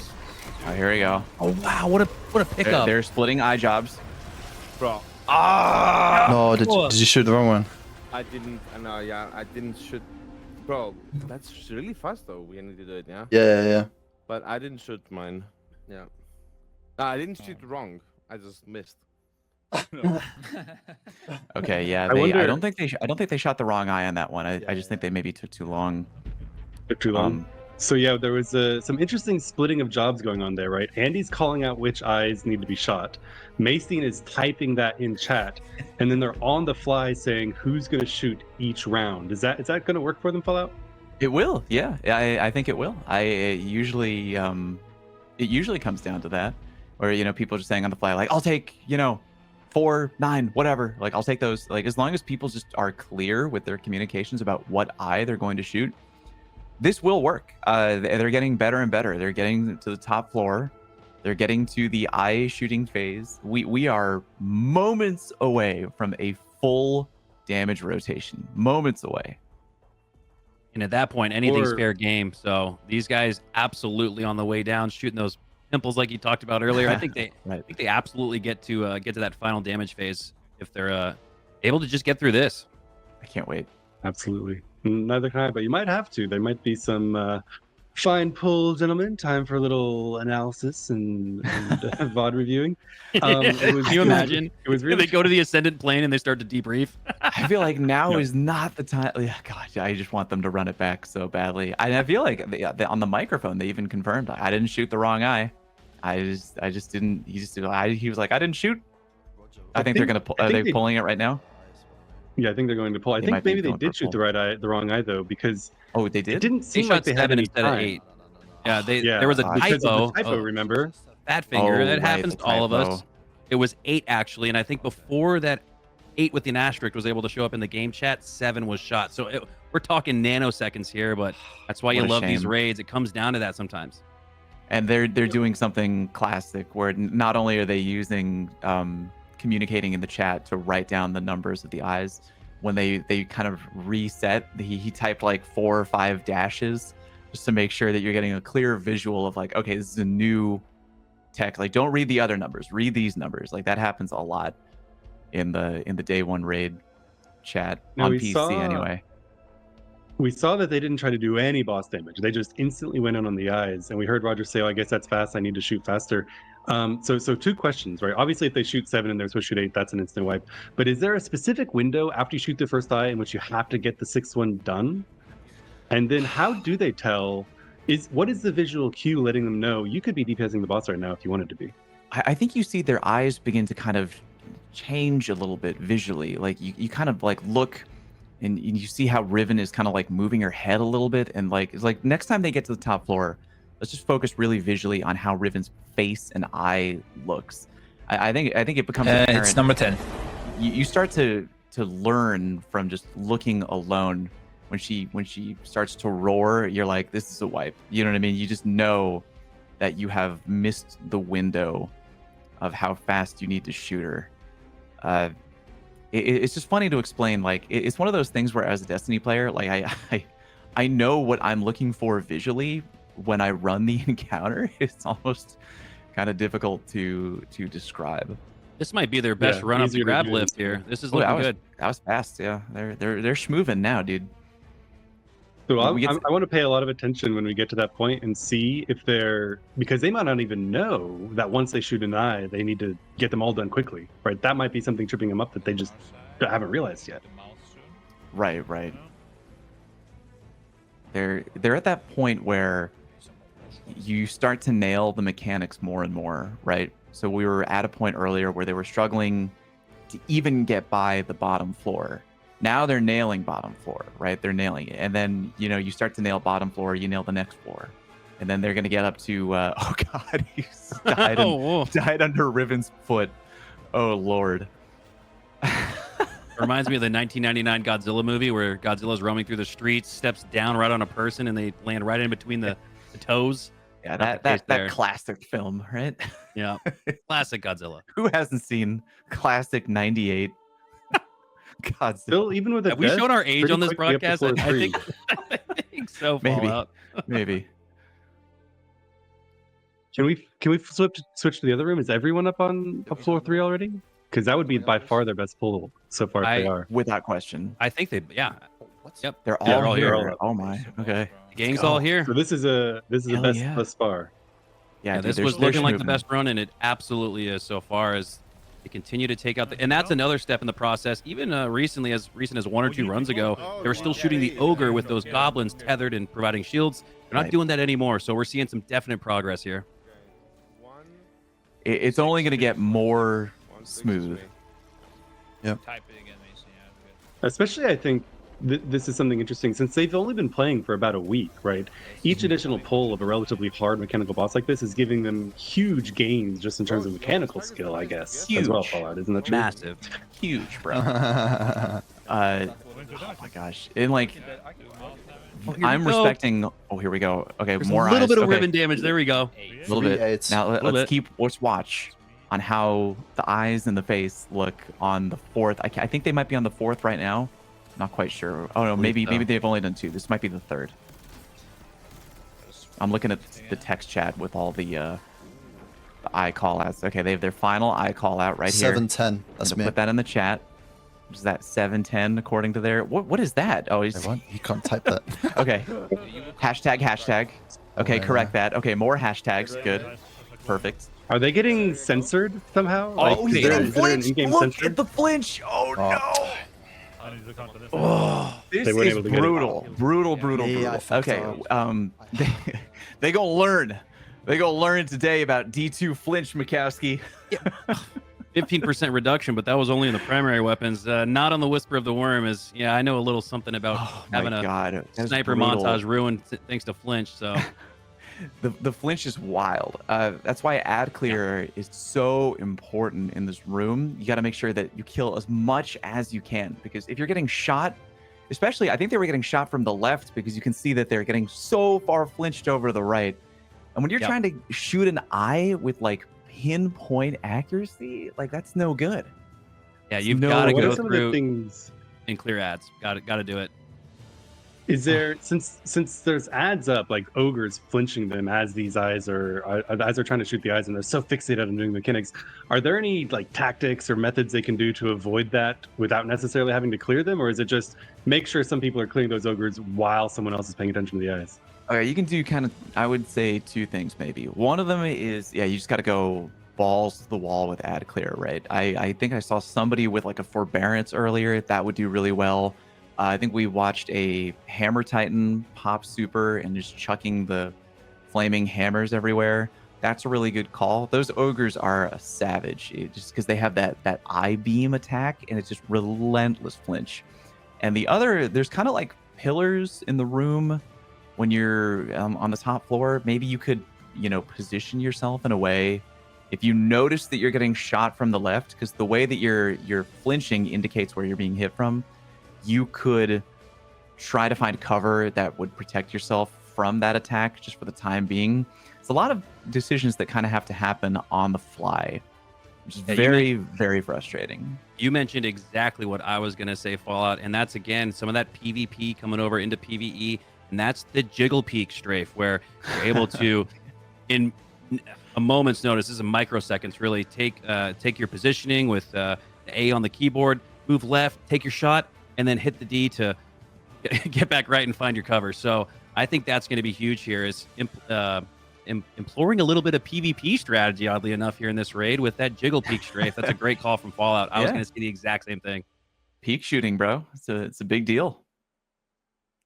Now, what we Yeah, saw I think, earlier was censored. It looks like censored numbers. Now, this is not only just a Destiny thing, and from what I know in speaking with developers of other titles, is that sometimes numbers get censored because they don't want you discussing ping in the game chat. So I'm not sure what that was. I've actually never seen this in Destiny. I've seen this in other games, but not before yet in Destiny. So that's almost as puzzling to me as this encounter. Is that what happened? I've never seen that happen before Yeah. with numbers. I've seen that happen with he tried like to type- with words. He tried to type 710 and it turned into censored hashtags, and then he tried Yeah. again and it turned into censored hashtags again. I don't They know might need what to got reset the triggered game. there. That is really wacky. What did they is say insane. the other day? Mickey Mouse game? You like it immediately kind of Something- comes to mind with the Something wild. In a lot of censored games, you have number the option chat. of. In a lot of games, you have the option to turn off censorship, right? You can so that you see. Is that something you can do in Destiny 2, or is that the server side? Like they're not going to let that go through if they think it's a bad word. Yeah. No. I think the profanity filter is automatic, but again, this is a case where, like I said, in other games, the developers don't want you getting raging in the game chat with how awful your ping is. So that's the only example I can think of that comes to mind as to why we just saw that. But that is an anomaly, much like the PvP map. I have never seen that before in Destiny. That's 2 wipes in a row. I would say that. I mean, they wasn't necessarily caused by it, where they probably feel pretty betrayed by the chat box strat. Right, the previous one they had a typo where they shot the 7th eye because it was typed instead of Yeah. 8. This time it was just censored. A little bit of betrayal by the chat box strat that we were suggesting earlier. It's pretty That's huge. funny. I mean, there's nothing else to say. It's just kind of funny. It's just Get good Now- moment. like not to take away from there because they're doing a fantastic job. Now I want you to imagine trying to do everything that they're doing right now, figuring out the mechanics, going on little to no sleep, dealing with censored chat, getting flinched by the ogre. Now imagine that the power level is not at the floor. Imagine that you're 20 under or whatever it was, back in the you're getting hit multiple shot. times as hard. You're getting like one shot. Yep. And you're trying to deal damage and you're not dealing enough damage. It's like kind of you would begin to imagine you understand why only 12 people in the world have the day 1 Last Wish raid emblem, right? Like it's just wacky. Or is that the number? Only 2 fire teams finished it in the first 24 hours. Mhm. That's impressive. I knew that this was one of the most notorious raids in Destiny's history, and it's easy to see why if that's Yeah. the case. Well, the thing is, Bungie did make a very smart move in changing how you prepare for the raid and adding the contest multiplier. Because back in the day of Last Wish, it wasn't so much the fact it's still a very mechanically interesting and challenging raid. Probably my favorite raid. But the reason that so few teams were able to complete it on day 1 was the fact that the power grind was way different. You had to sync. If you were not able to play basically all day, every day up to the Last Wish raid, you were not going to be ready. Like you were going to get one shot by every enemy in the game. It was just basically the people who played the game full time and streamers were able to sink that amount of time in to be ready for the day 1 raid, which is interesting. But I like the contest multiplier or modifier now. Oh boy, hate to see that happen. But yeah, the contest multiplier or modifier is much better IMO because it allows more people to be ready for the raid, which is great because I feel like day 1 raids are such a core part of why Destiny is fun. Like day 1 raids remain one of the best things in the game. And having more people be able to experiencing that and also having it be still very challenging is quite good. But you don't have to no life the game, hours on end before going into a day 1 raid. And yet it's still very challenging. So I think they nailed the contest modifier. But back then, it was not so. And yeah, I recall that getting on at reset and the raid before the raid was getting your power level up. Now, that's not going to be the case in the final shape. That raid's going to launch 3 days after the launch of the massive yearly, which I should say decadely expansion for Destiny. The 10-year culmination of the Light Darkness saga will not have, but I would assume, any power level increase because of how soon it is after the launch of that massive expansion. Furthermore, if you just go to the Hall of Champions, which is essentially Shax's vault, you can get up to 1810, which is the max light level right now, pretty much instantly, right, Fallout? So this final shape raid for anyone in the chat from Final Fantasy or from World of Warcraft, it's not going to be that gauntlet that Fallout mentioned. You're going to be able to attempt the raid with a fair chance on day one this time. I know there's a lot of discussion about, man, why are they doing that? Why 3 days after? But one of the bright notes in that is, again, the fact that anybody can most likely reach max power level and not have to worry about what was once probably the biggest obstacle as to attempting even participating in a world's first raid. Yeah, there's never been a better time to be power level ready for a new expansion, right? Never been a better time or an easier time. Now, you could be behind in the sense that you might not have all the cracked god roll weapons, right? Like you don't have a bait and switch grenade launcher, blah blah blah. You might not have all that stuff, but you'll at least be able to step in and attempt the day one raid if you've never done so before, even if you've been out of the game for a very long time, which I think is a good move on Bungie's part, because it's the day one raid, man. Like, you love them and you hate them and you love them, right? Like, you'll cry tears of pain, tears of joy. It's gonna happen. It happens every goddamn year.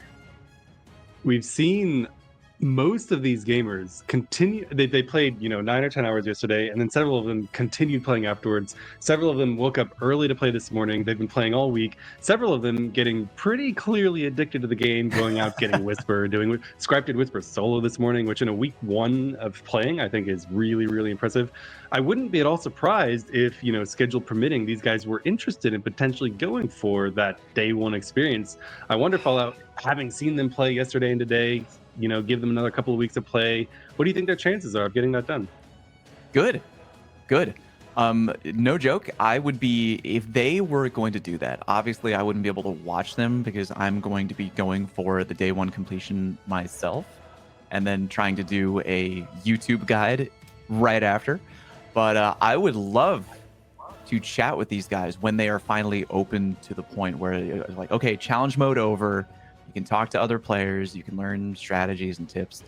I want to tell them, like, here's exotic armor you should hunt down. Here are weapon god rolls that you can hunt down. Here's where you get them. Here's what role you're looking for. Here's why.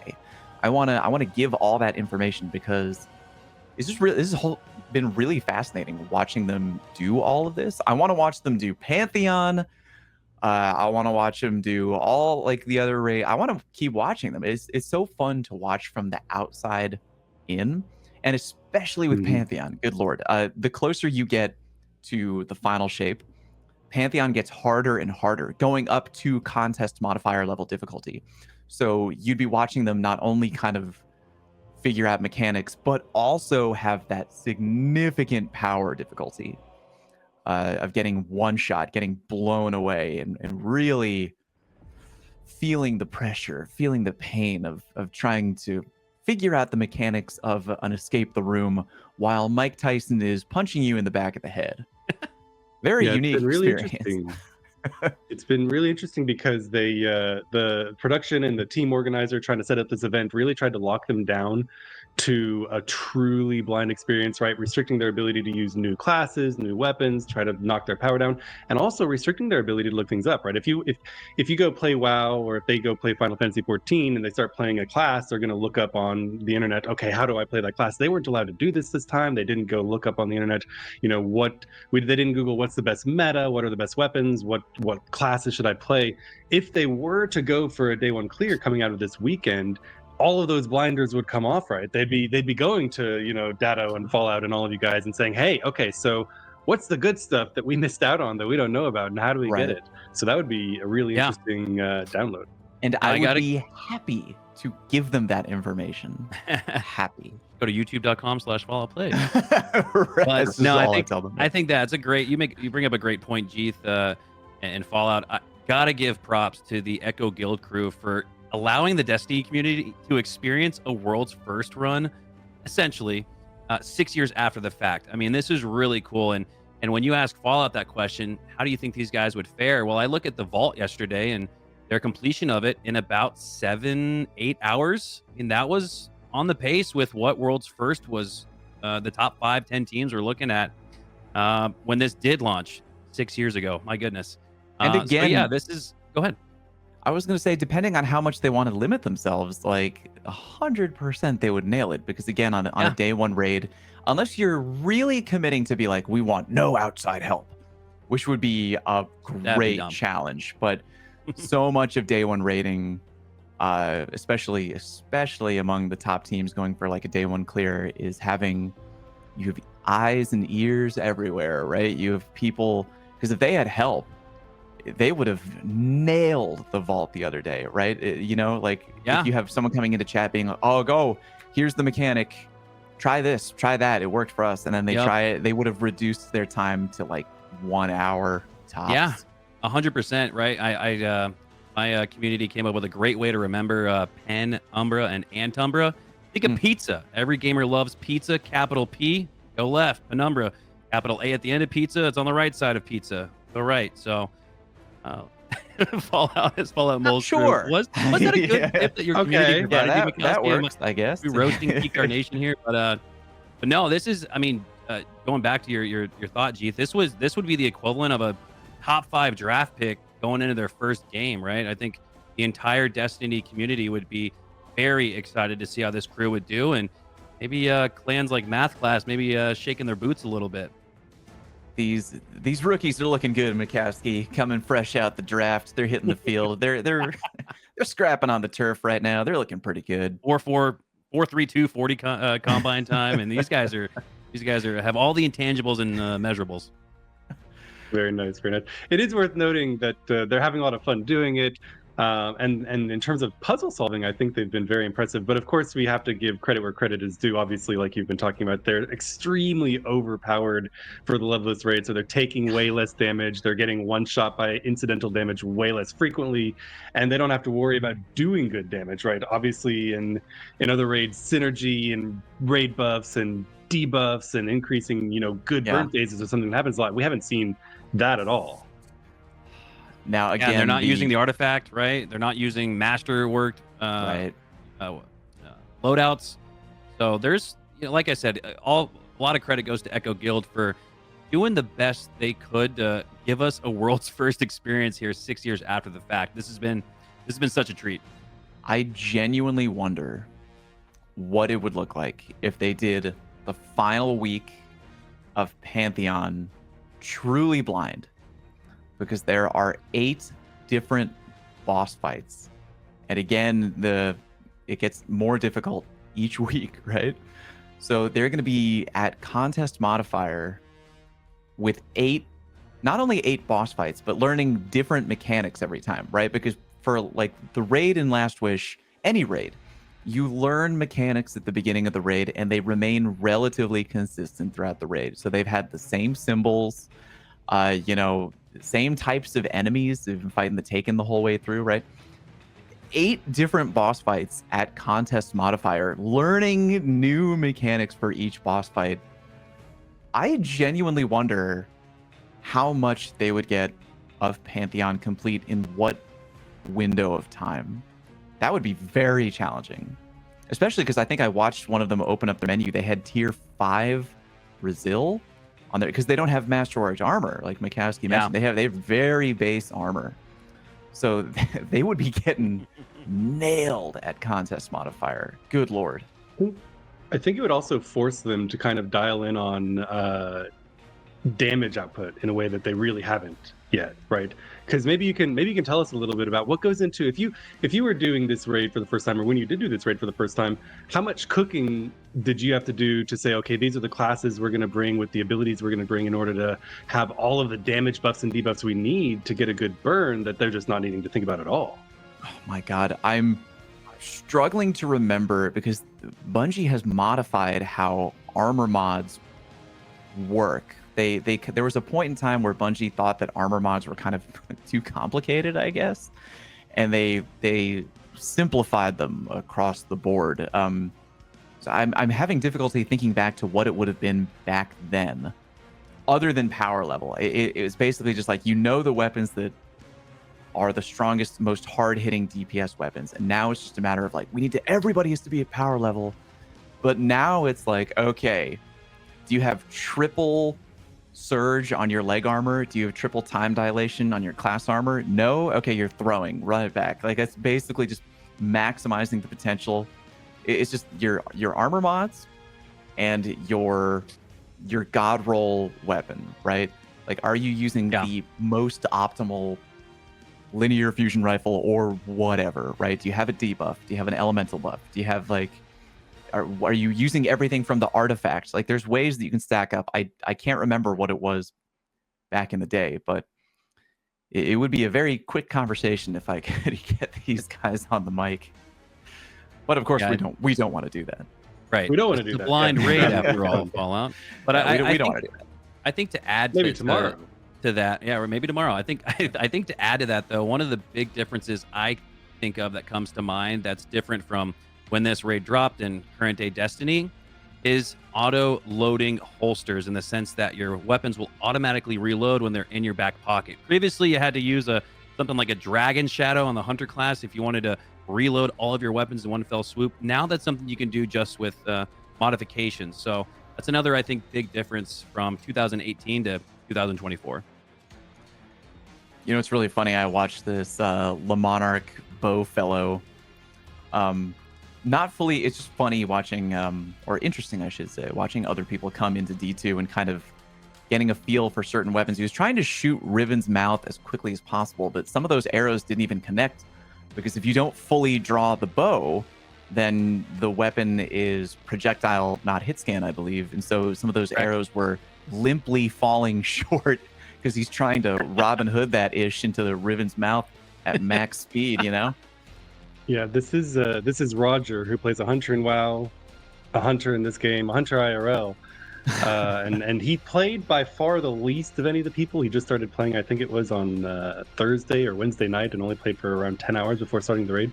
That brings up another topic that was talked about a little bit yesterday as well, is just like combat proficiency with basic mechanics, right? How often are you doing things like, how much does it matter to aim down sights, right, versus hip fire in a shooter game when they've only ever played a GCD game? Have you noticed other those kind of like fundamentals that they're missing that would just massively increase their damage output, like fully charging arrows and things?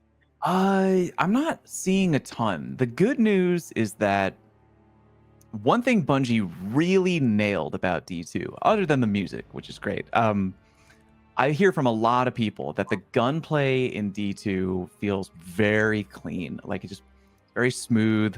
People love the movement. They love the weapon play, just the feel of the guns. And I think that for a dude who played 10 hours before hopping into freaking Last Wish, I think he's doing fine. I think all of them are doing very, very fine in that department.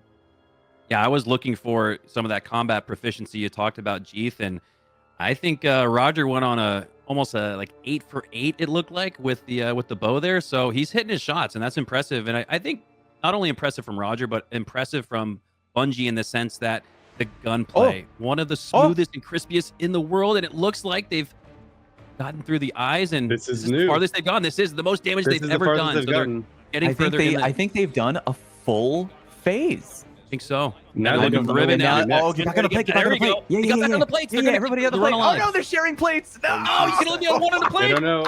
Oh, they don't know. Oh, keep it going. Yeah, I can try. Oh man. Okay, now they're about to realize. Can we goes listen in right now? This would be a great time. Oh, I'm gonna go to the side. Okay. Well, Missy, I'll step. Oh, wait. Okay, we need to go on the other side. I go. I go. You go, yeah. Oh no. No, go.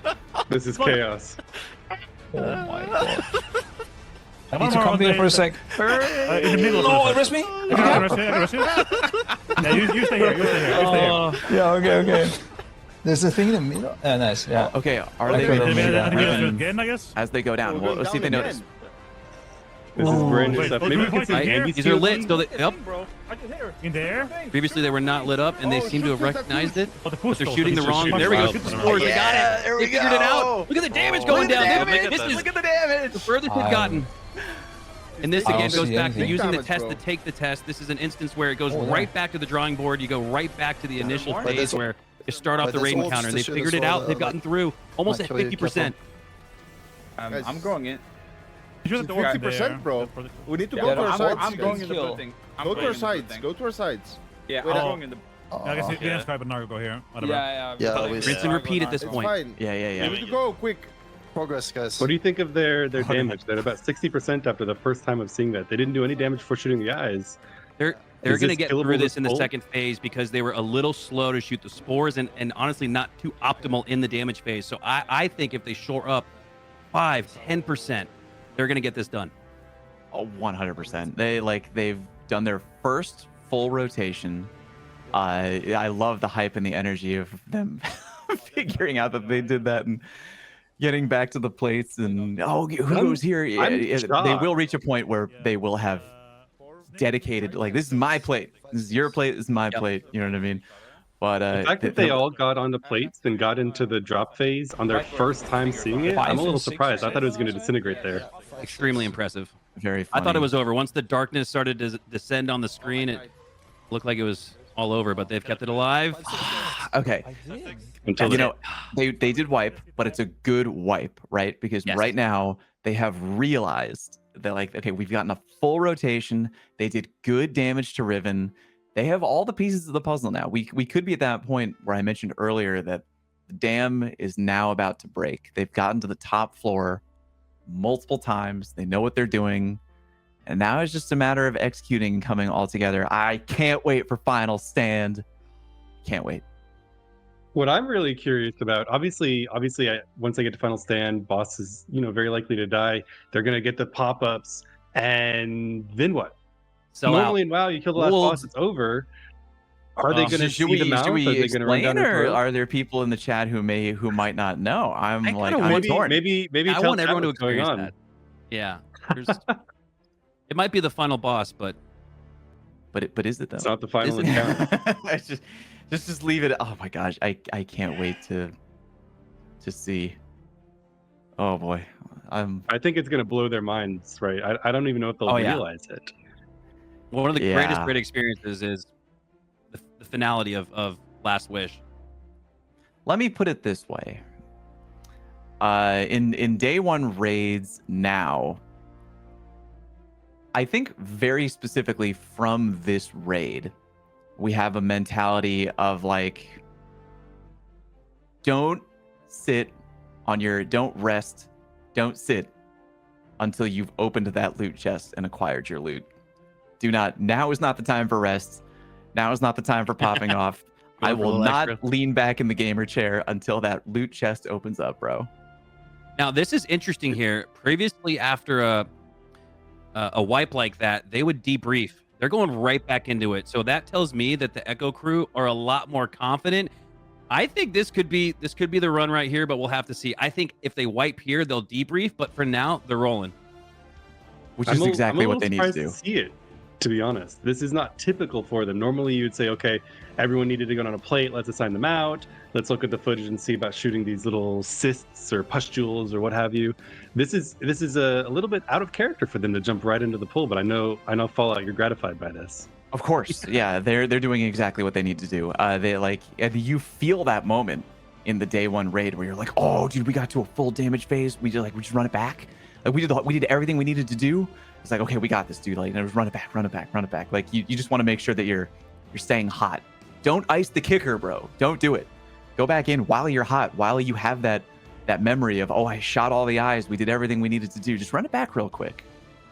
Yeah, maybe we can listen in on this whole poll, and if Yeah. it goes well, it'd be awesome to hear them Great time. as they're raising their confidence. Dragon getting shot by an arrow. Is in the middle 12.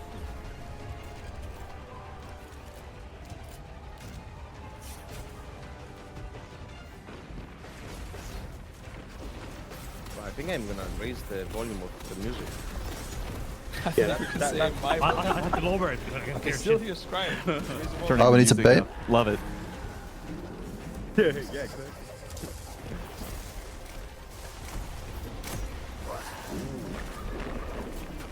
Is it already? 5-9. He hasn't procced a white nail, I think, yet. That could For be the another or us to handle the Riven first, I think. extra damage they could find here. Sure. Yeah.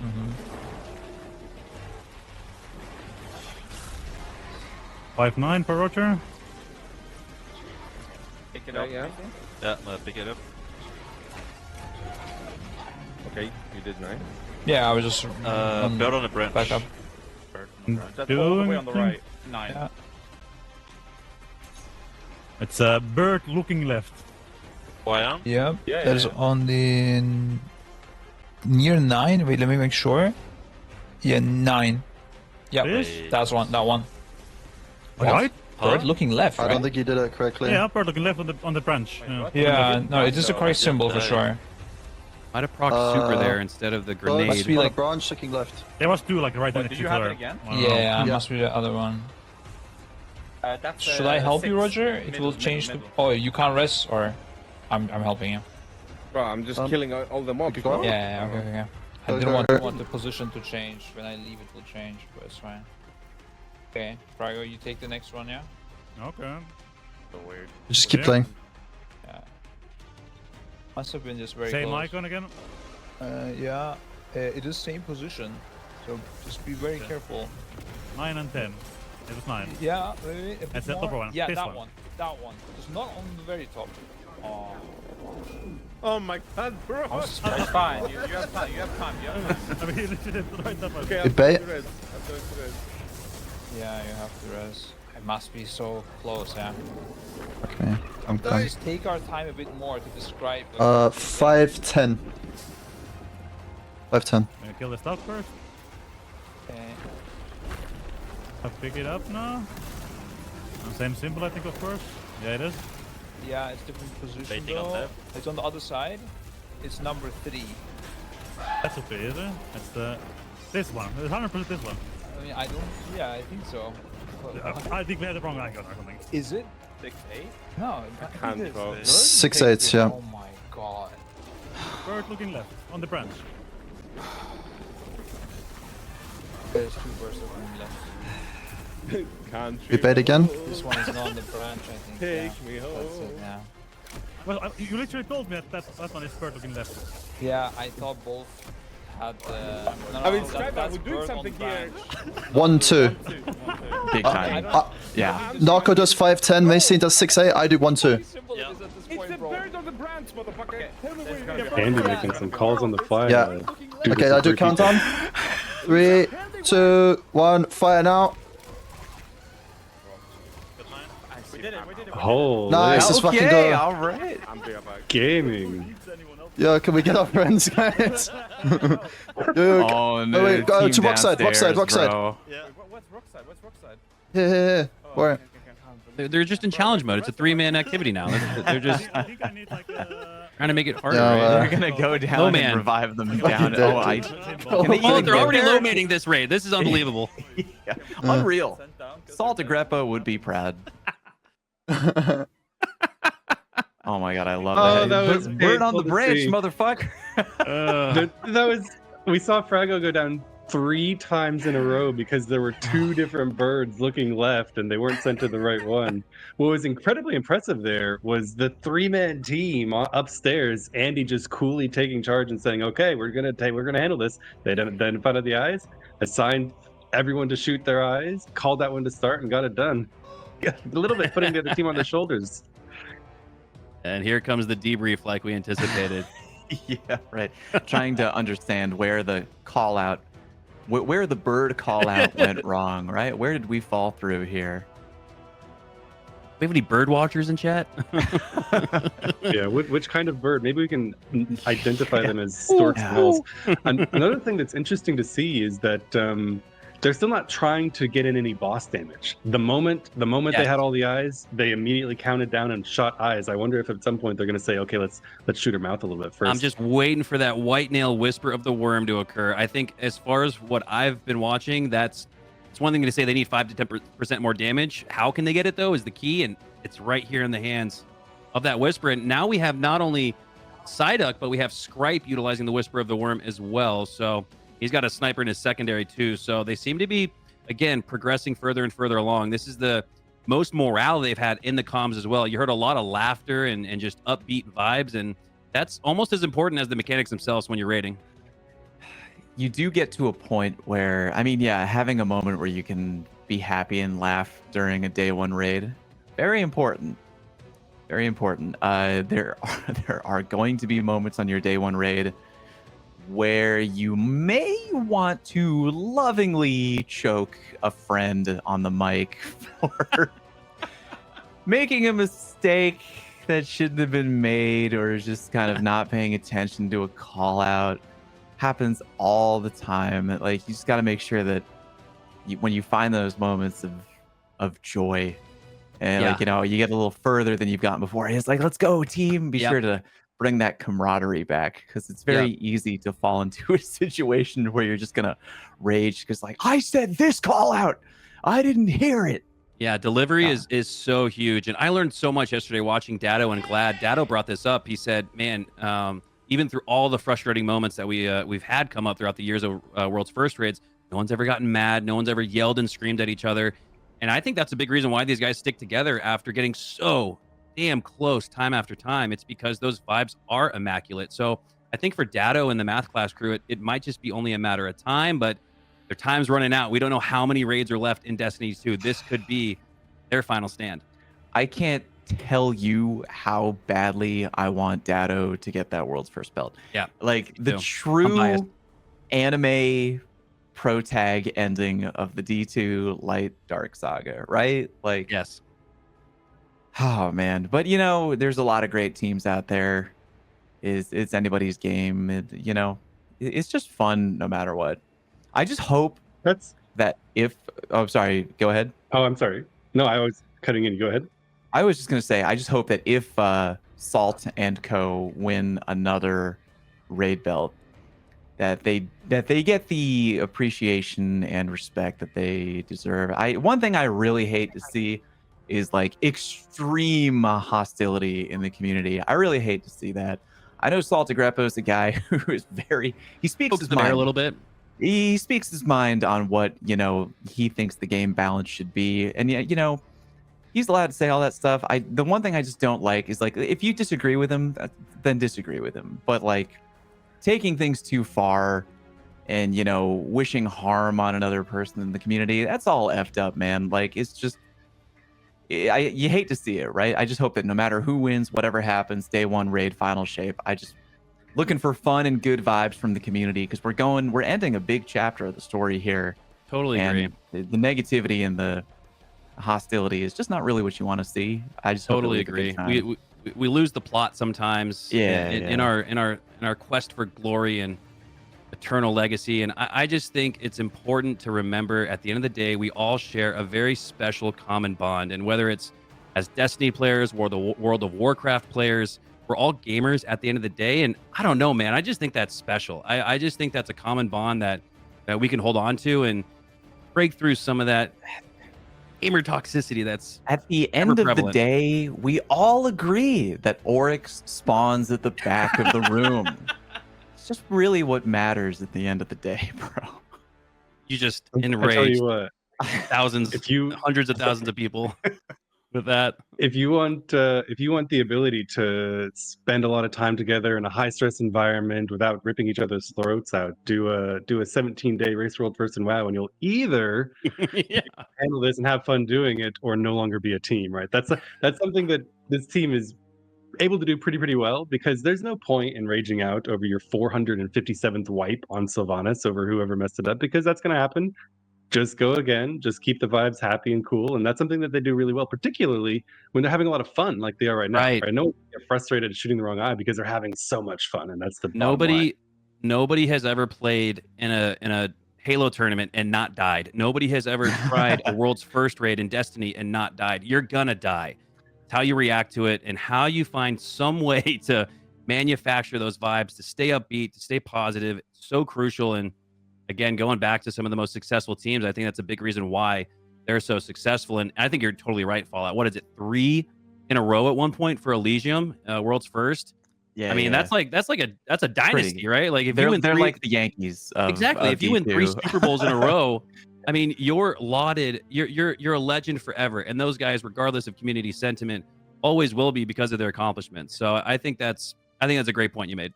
Let me tell you, while we're waiting for them to get to the top floor, one reason why I think that people who have never tried raids before should just try them, especially a day one raid, if you're decent at PvE, like if you do, dungeon clears and all that stuff, give the day one raid a try, because the moment of camaraderie and like the fun vibes that they showed when they managed to get through one phase, they're shooting Riven in the, the pores, whatever you want to call them, on the way down. Like, they're happy that they've gotten that far. Let me tell you, there is no greater feeling of like dopamine in the brain than beating a day one raid before the contest modifier is over. You are like walking on air when you finally finish that boss. You've done it. You did a contest mode raid, especially if it's your first one ever. You get that emblem, everyone gathers around, and you're taking pictures of the fire team. You go to orbit, you put on the emblem, and you take a fire team picture with the emblem. There's no greater feeling in, like, it's one of the reasons why I love day one raiding in Destiny 2. It's just one of the most unique experiences that the game has to offer, and I love it so much. I really hope that I am still here on the microphone by the time that these guys finish it. But even if not, I'll watch the VOD, because the pop-off will be there. That's and right. That'll be like the feeling of, you take that feeling and multiply it by 1,000,000 when it's your team and you've accomplished it on the new raid and, contest modifier difficulty, yada, yada, yada. Maybe we can go to comms again as we're heading up to a third floor again. Do it.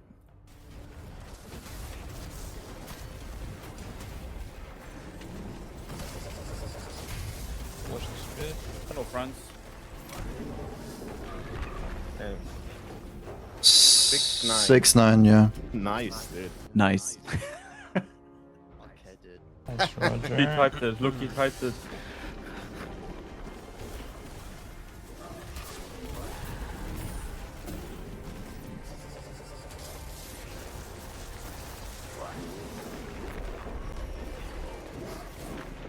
Two and 7. I think Picking up the bombs.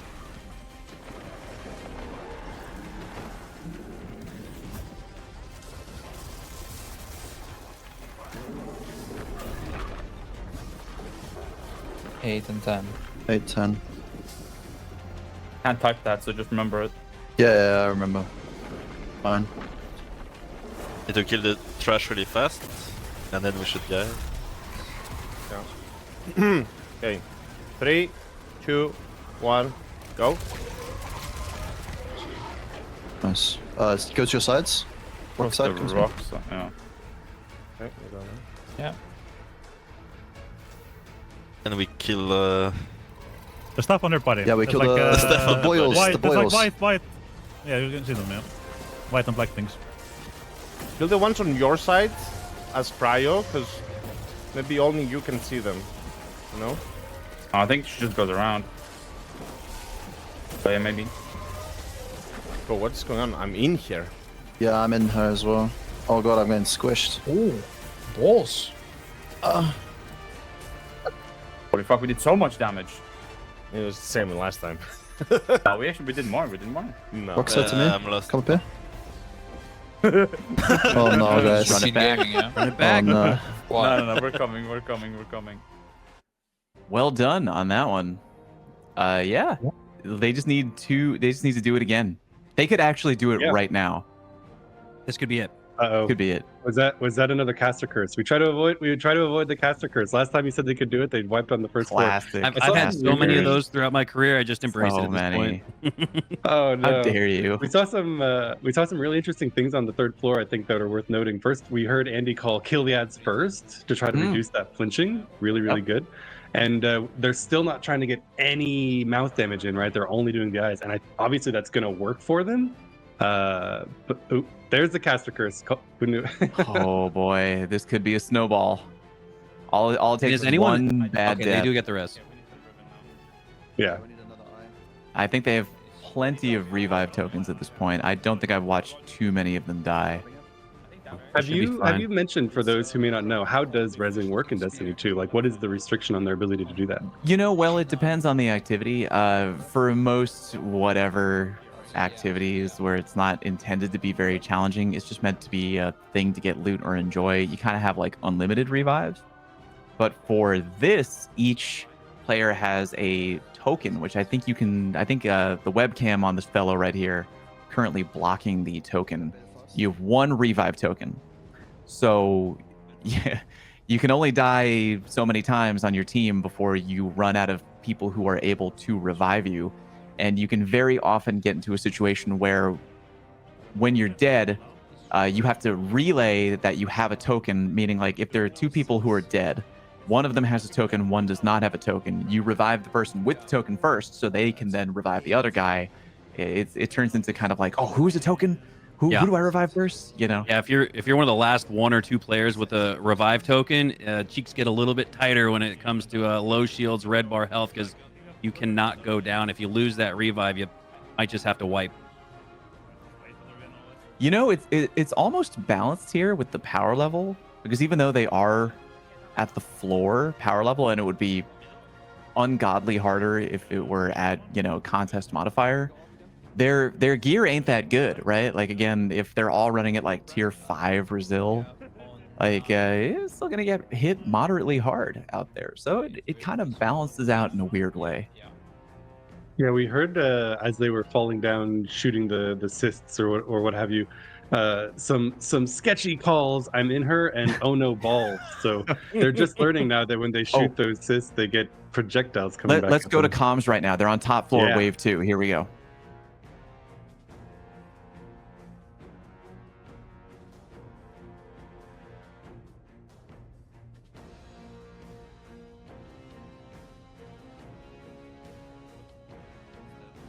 Roger, remember that? Yes. Think if you can type it. Fading left side, Pentagon. Yep. Or waiting both. Oh, what's happening Let's see now? if it works.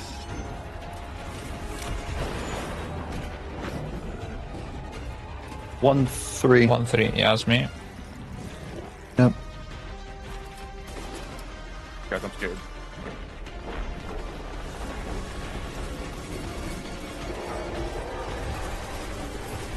I bait on Wait the right. again. Tentacle. Yep. We left Oh, to shit. bait, We can bait, bait, bro. bait.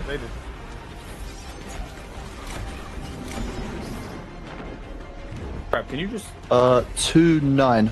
Crap, can you put that's your me. ulti over here before the boss comes even? One sec, bro. Yeah, just put your ulti here in the middle. Sure. Oh, not this thing, that can kill us, bro. When Roger's saying it. Okay, get Ready? ready. Yeah. 3, 2, 1, go. Shit. No. Oh. Is it miss or Did something? it wrong? Oh, by the way, yeah, I mean, I want to missed use my one pen. of the 3 shots, but I did mine eventually. But someone shot at 1 on the countdown. When you said 3, 2, 1, it was shot already.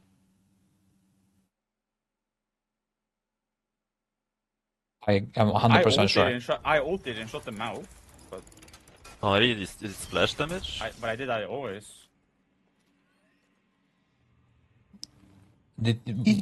Were you? Who was 2? Me. I was Yeah, 2-9. you shot 2 when Roger said 1, bro. Okay. Be over here before the boss comes even? I think you may have done that the try before that, like on the previous phase as well. Comes even? Or is it 3, 2, 1, go? I mean, I'm not shooting, I don't care, but that's not make clear. Someone killed my 10, bro. Yeah, I didn't die in 10. When Roger's saying Okay, it. Just get to ready. help. 3, 2, 1, go. Is that bad? I mean, that's fine. I'm not Honestly, down, we so. could over. We could just Because assign I one said to 2 each and person. 9 Yeah, on that's the chat, but and I was yeah, like, they maybe make, it's like, hard killing for the dads and stuff, I don't guy know. to do 2 and So 9 you're because it's killing really one. far I think apart. I think you're also supposed to do damage to her mouth, you know? Oh. Yeah, she's No. taking full damage, you know? Oh. Like, the only reason we're being sent down again, I think, is because we didn't reach that black bar health. Oh. Okay, Right. but let's not focus on min-maxing dips first, yeah? Yeah. Like, No, but... my question is, do you think it's maybe easier if we just assign one number to each person and we just clear the ads and then it's just 3, 2, 1 and all 6 kill? Yeah, It's not needed, that- like, kill yeah, ads, could too be. small. That would be easier, but regardless, yeah, we can't shoot at 1. Is it a miss or Did something? it wrong. Yeah. You I wanna double try checked that? it as well. 3, 2, 1, go. Like me and Narco, we do the first 2 numbers. Yeah. Maestin and Scribe do the second, and the last one is the Titans. Yeah. We only do Okay. one number, right? Yeah. I mean, you can help the other guy as well after if you want. So I do Like the your partner. second number of the set. It's like a buddy system. Yeah, But in I this don't- case, oh. I do 3. I'll do the higher number and Who am I partnered with? Well, that was extremely exciting to see. Unfortunately, another instance of that caster curse because we shot the wrong eye and they're working out the communication on that. But we saw a couple of really interesting things happen there. Narco asked for a well in the middle, clearly intending to try something, and then he put a big chunk of damage into Riven Fallout. I wonder if they start doing that. You heard Roger say later, we're not going to try to min-max damage, but if they did, how plausible is cutting off an entire cycle of this fight for them? Maybe. I mean, for people who are appropriately geared, very, very doable.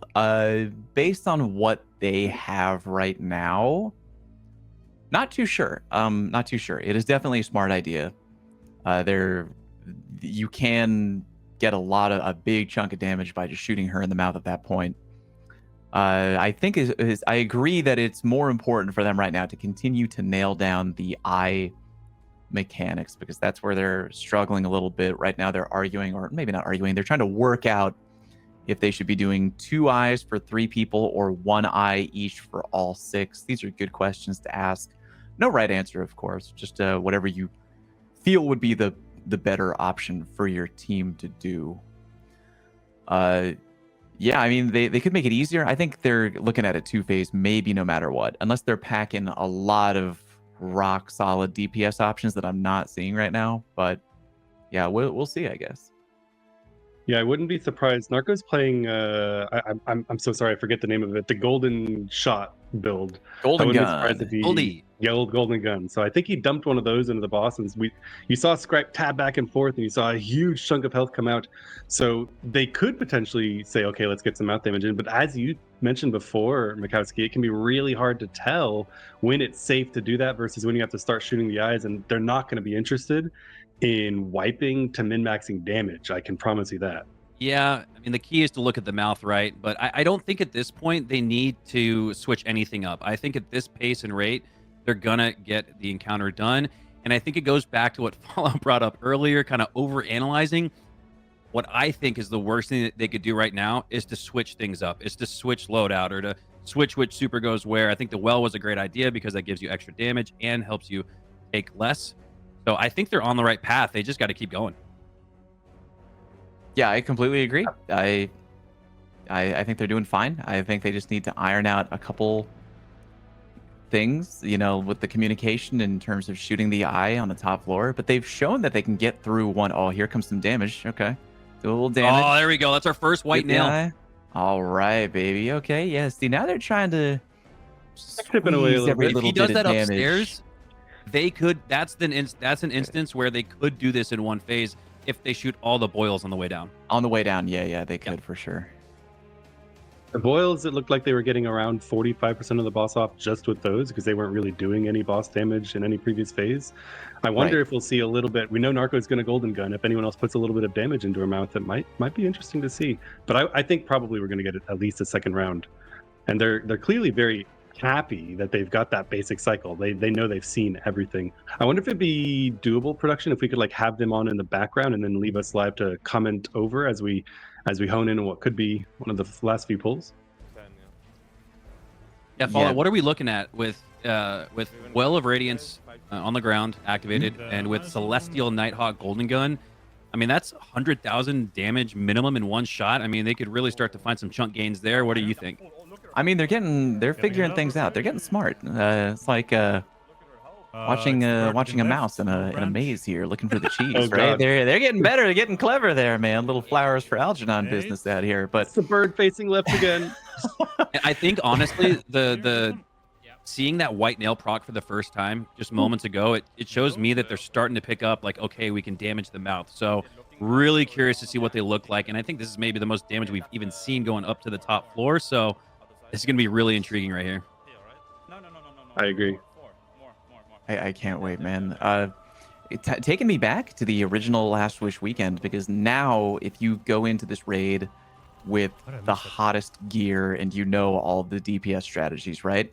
You can murder Riven before you even get back to your plate and drop down to shoot her, you know, pimples or whatever you want to call them.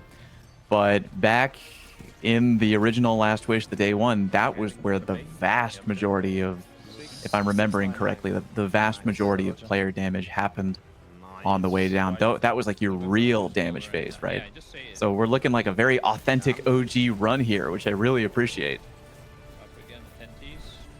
On the left.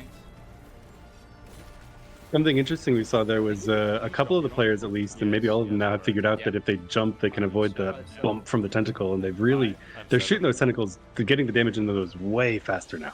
They're doing good. Yeah, they've cut through 2 or 3 things that are Big, making huh? this a much more efficient and replicatable, duplicatable type of run. So It's 210. 10. 210. Yeah, you're 10. I'm 2. Remember, I'm gonna delay It's censored again. no, Yeah, It, something it about doesn't like the typing number 10. Yeah, the number 10. It doesn't like that. Okay, here we go. Look at the They're map. doing Teams. mouse damage. Oh, he's jumping in front of it. Oh boy! Oh, don't he's jump missed in the front of him. whisper Don't jump in right front now of him. because of that. Stand in the well. Here we go. We're cooking. I'd almost delegate somebody else to Uh-oh. shoot the eyes there, because he is let's go! doing massive damage with that Let's white nail. go. And now they're gonna get even more damage on the way down back to their It, plate. it was me This could again. be at 25% when they drop. Okay, Yeah, they're gonna do good damage on the way down here. Right at about that. Ready to shoot things? Now this would be Gigabrain, right? If they realize 10 is queuing the censorship, write out the word TEN. I don't know. Yeah.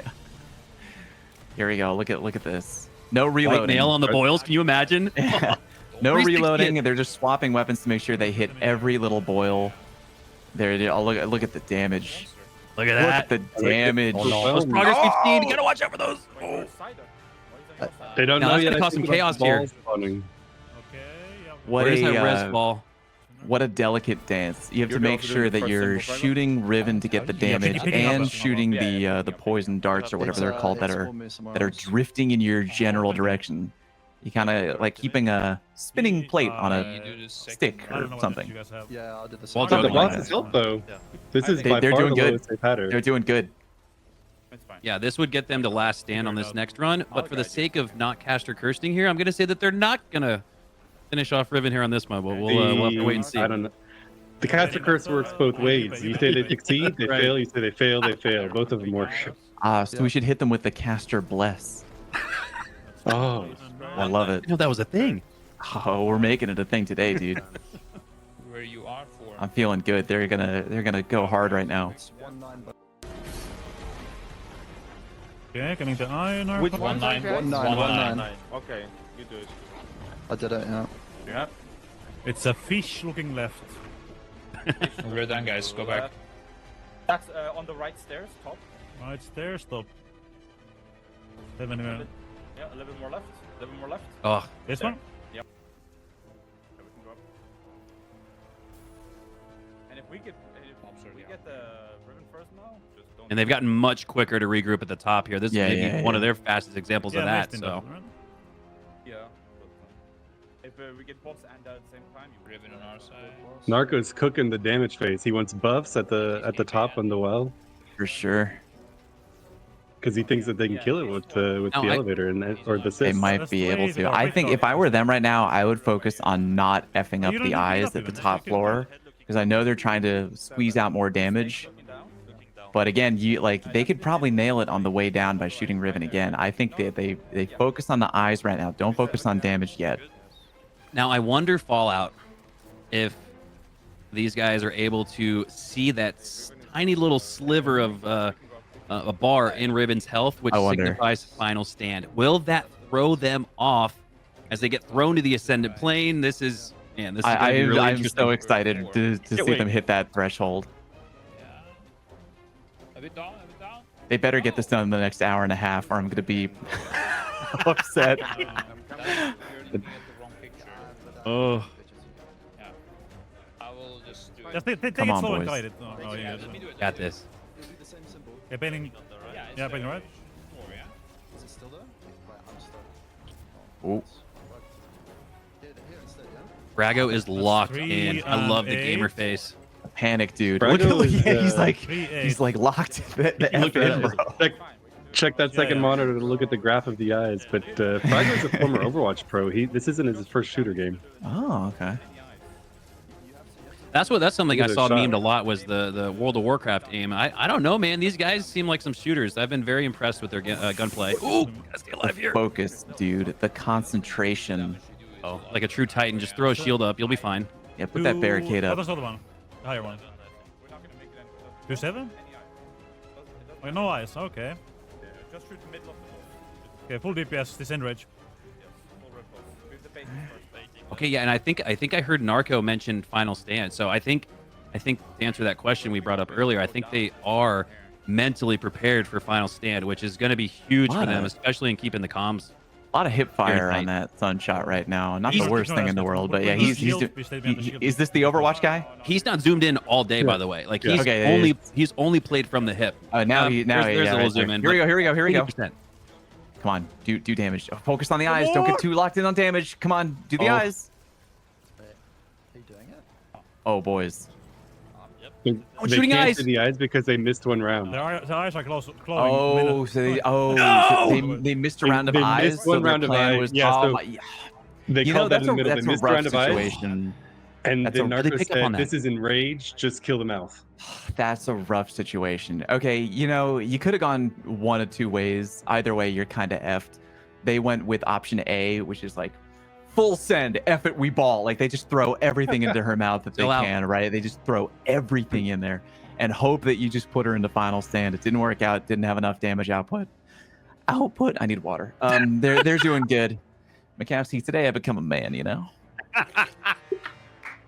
I'm talking so much, bro. Or option B. Fuck was I talking about? Okay, option B. You guess what the eyes are, right? You just guess. It's like, yeah, fuck it. Right. Shoot 6 and At that 7. point- You know, maybe you get lucky. Who cares, right? Not much you can do in a situation like that. Damn, that would have been really funny if they got it because they know the mechanics.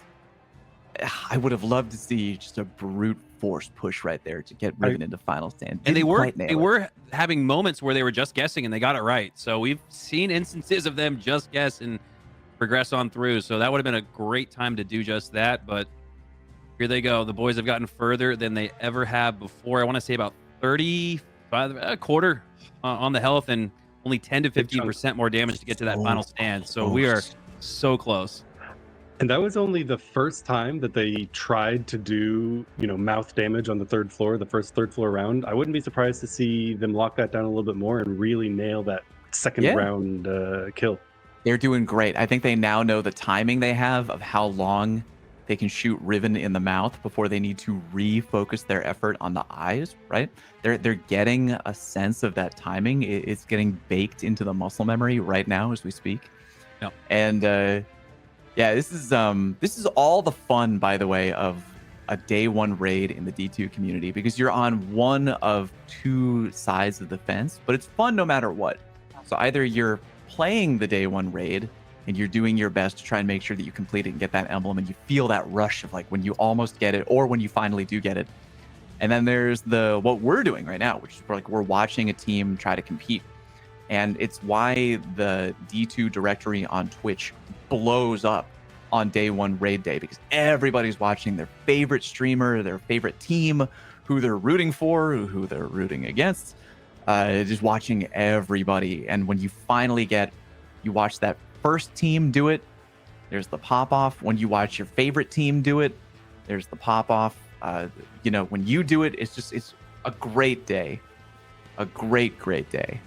Yeah, you can't really go wrong on either side of the fence, whether you're playing and attempting a world's first or day one run or watching. I actually had a chance, well, you brought this up earlier, how Bungie as a studio will all get together and watch this.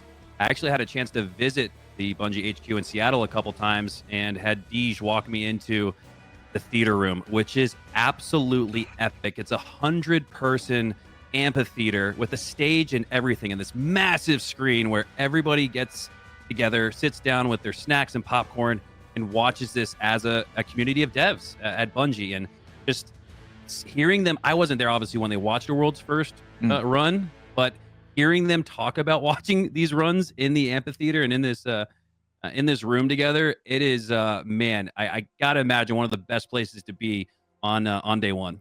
I believe he is now at Iron Galaxy. But quick note, shout out to Deej.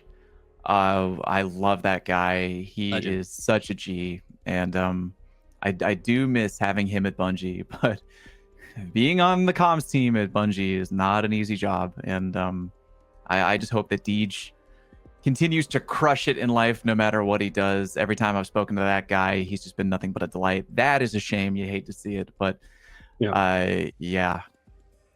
This is one of those moments. Just run it back. Immediate pull. Immediate pull. They've got all the no pieces of the debrief. puzzle. Nope. Let's see what they do here. We praised Fraggle a little bit earlier, but then I noticed you were a little bit criticizing the hipfire. So it's worth saying that though Fraggle was a legendary Overwatch pro, he played Reinhardt. So anyone who's familiar with that, he wasn't shooting a gun; he was holding a shield. So maybe that explains it a little bit.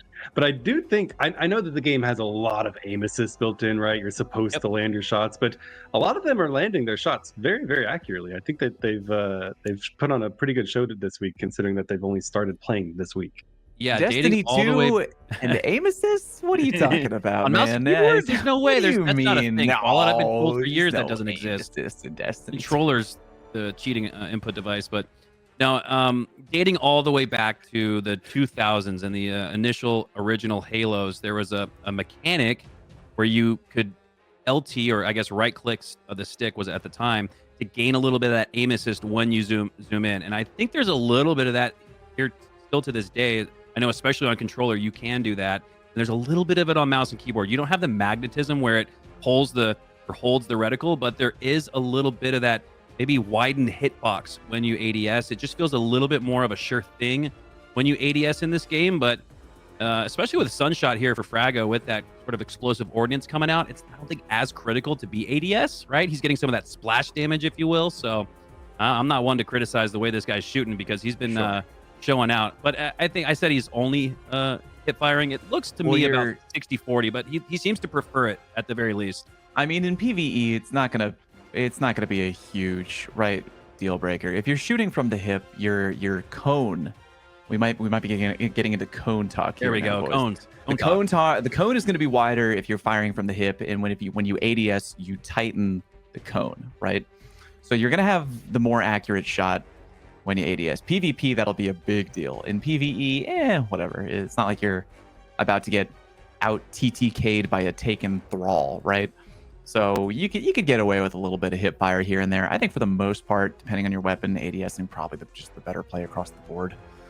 But whatever. Like I almost never ADS with a grenade launcher. Oof! Nice rocket projectile right into the mouth. Didn't do any damage, but still an impressive shot nonetheless. Bounced off the mouth. Bounced off the mouth. There we go. But no, I think cone talk. I'm here for it. Fallout. Drewski would love this, but he'd love it. Draw a circle in your mind, and while hip firing that circle, imagine a shot has a variance to go anywhere within that circle. It could go to the top left of the circle. It could go to the top right, bottom right. It could go into the middle.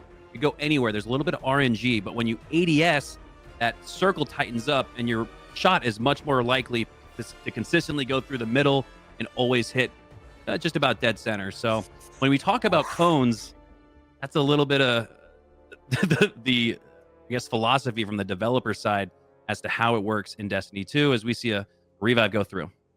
It's always fun hearing Bungie, the weapons team, Chris Proctor, talk about the weapon feel and there's two cones. We're getting deep into the cone talk now.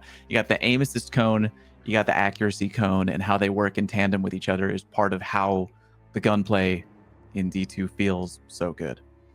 This is really interesting. I hate to interrupt, but I think it's worth doing real quick. Look at the damage on the boss. They haven't gotten. This is the same health percentage they had last time after the third floor. They've clearly zoomed in on let's do damage to the boss's mouth before we shoot the eyes, and it's milked them an extra 25% boss damage before the first third floor. Yeah, this will be really interesting to see what happens when they get to the boils, because they're getting closer and closer to reaching a 1, if not for sure 2, last stand. another plug for my golden boy Dado and his YouTube video. I think about tips for day one raiding if you've never day one raided before. Maximize min-max DPS later. It will come in time. Focus on living and staying alive. Even if that means you are not equipped with any DPS weapons, even if you have a machine gun and your priority is trying to just figure out ad clear. Figure out ad clear, stay alive. What is going on today with me? Stay alive, get the mechanics 100% down, right? Prioritize all of that. Then start really squeezing out the damage. You know what I mean? And we get into a perfect situation like we have right here. We're Right. going up to the top floor. Look at that damage bar. They got the health all the way down to like halfway on the S on voices. That is good for a team It's right real now. good. Let's tune in and listen to their comms. This is the Hell yeah. by far the lowest boss has been. I'd love to hear him. Do it. Bro, we're gonna phone Fraser, I believe.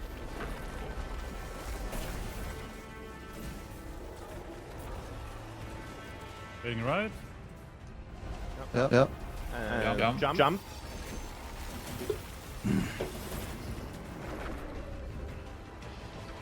Four, eight. Yeah. I'm 4. I'm 8.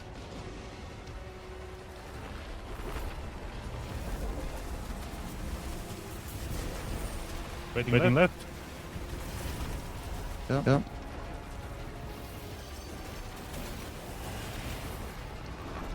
One, two. I'm one.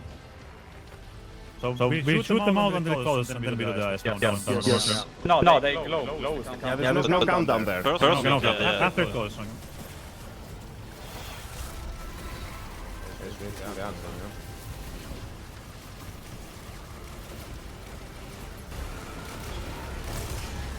Now. Now. Yeah. Okay. Holy moly. Put I your did yours. sides. I did- Rock I side, did rock yours side. first, Come yeah, to me. That's good. I was reloading. Roger, wrong side. Yeah, he's fine. Yeah. Dude, everyone should use Whisper, bro. This is completely OP. What the fuck? Reload.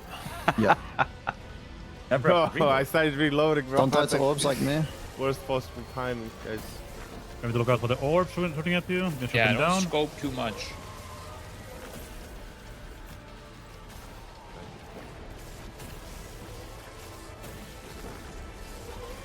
Oh, come on, Bro, she's Echo. almost fucking dead. What the Oh my fuck? God. I'm dying now. Where the fuck am I? All the Come to globulus me, are Naka. being spawned. Just- Oh, over here. I think I'm. Ah. Bro. That's a pretty good first. I think we did it, guys. Yeah, me and Andy will do this. That's Misty, where are we that's a going, low Misty? boss health. Huh? It's here on me. Let's do it once Oh, more, what guys. the fuck? You were falling Well, down. I- Most Okay. progress we've seen. Oh, my screen, you were falling down the middle. What the? Oh. Now I wonder if they could reach last stand I think we can before we get up top. Is that Maybe. possible, Fallout? Maybe. Yeah, it's fine. I have think ulted, it's but good. we just do the normal, yeah. Just as soon as ice Wait, glow. what'd my you ulti kill. go? Oh my god, I was so fucking confused. I wonder if they're gonna, Achievement. maybe over-focus Do we have the on Riven? putting damage Yeah. in the mouth I'm going to for it. get I right can't to shoot final them stand. out yet. Ulti on. They're calling for it. Sounds like. Come on, boys. Two Here we snakes go. looking at each other. White nail. That's barely off. 5. A little flinch there seemed to they cause hit? this shot to Oh go my God. astray. Flinch. Done it? More Flinch. flinch. No, That 15% reduction Fallout That was looking patch for note it, was huh? only in 4-9. PvP. Yeah, I two believe. snakes looking Not at each other. PvE. Correct me if Like I'm you Okay, wrong. well, anyway, we have Riven coming now. Two for it. Yeah, it's fine. 4-9, guys. Mikowski, I barely, I'm locked in, Orchid? bro. 4-9. Okay. No. We don't have time for I'm twabs. not even with you right now. This is final stand. I'm on another planet. Oh, I killed myself. Oh, they're gonna hit final stand Yeah, we should before Wait, no, I can trust you. Okay. another Okay, fall I can down. run. Here we What go. It should be the same. Yeah, two snakes looking at each other in a circle. Like a... Yeah, Come on, that's boys. 6. Yeah, I'm thinking Next to orb. that. Up to Who's next you. looking at each Six. We other? got to revive. Don't say. Okay. Yeah, go with the hold orb the now. orb, Roger. We can go up. Yeah. Yeah, I think the first one is just never Roger, do, behind bro. you. I'm telling you. What? Take the orb, Roger, yeah? Yeah. Alright. Third on Protect branch. Roger. Third on branch. This ad spawning. It's 2. We have Riven Hero and also ready. A Yeah, bit we need to further pay up. her. A bit further up. Take out the Further up, outburst. mount One? thing. Yeah, there. Oh, yeah. Nice, good orb. It's mouth. Okay, going up. Let the mouth goes, yeah.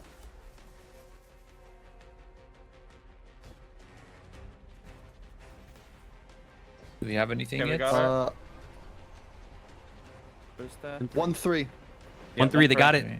Are you in time for Okay. the ice return or not? You think? He should What? be. I'm here? Yeah, 1-3 1-3. Roger with the eyes. Yeah, I mean, we have time, yeah.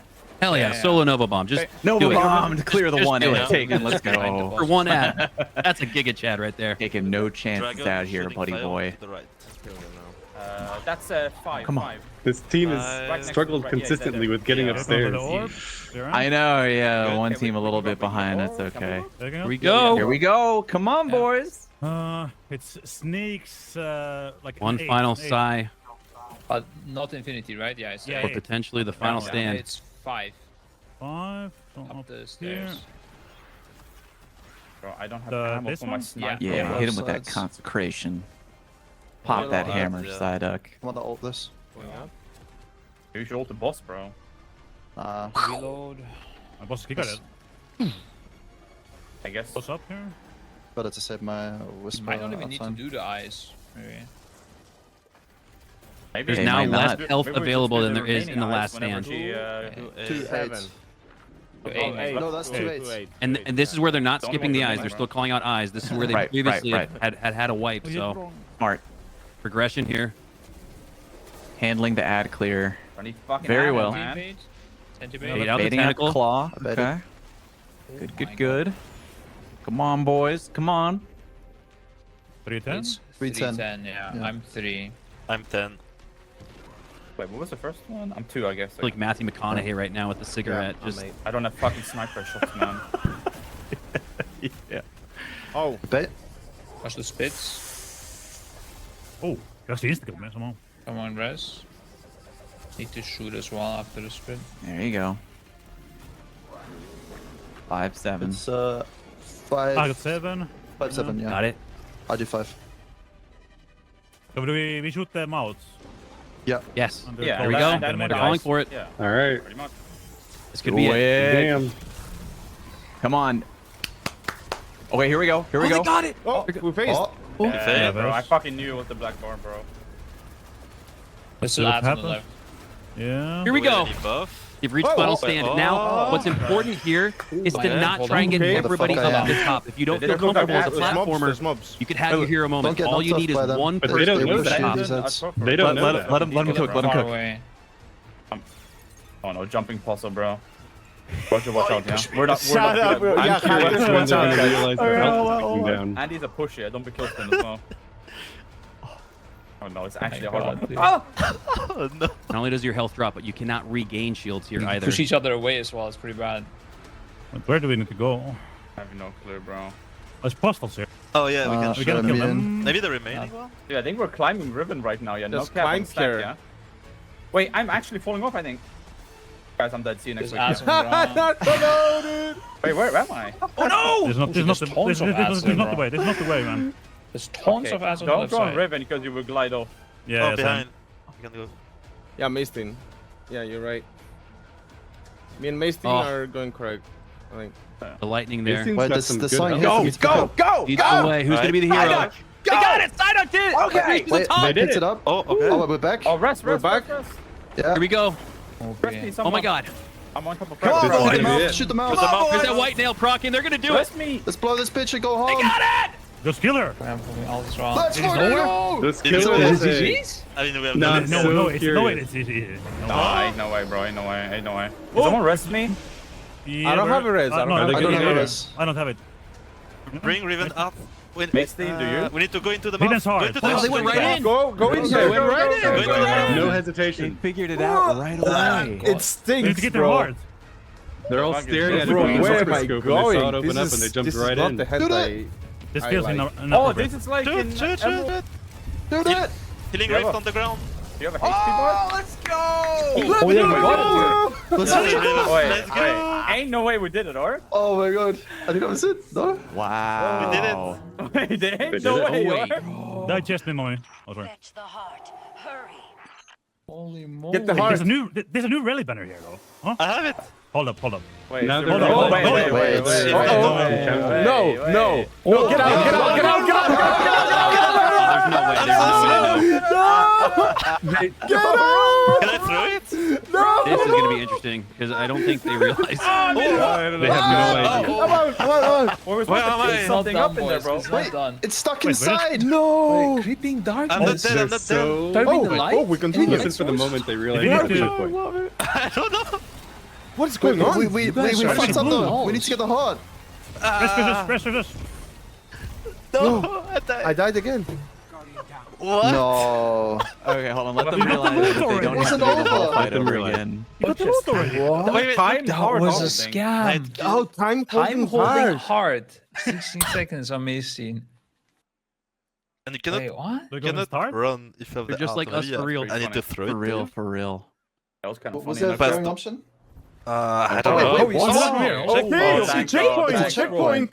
It's the rally banner. Oh, it's a The door joy boss. of realizing you Rally got a banner here. checkpoint. Maybe it's like a... Checkpoint. Oh yeah, rally banner? They love Wait, it. now comes the hard part. Hold up. Oh my god. All right, here comes the. Yeah, this is the hard. boss. It's a door boss, dude. How'd you pick it up?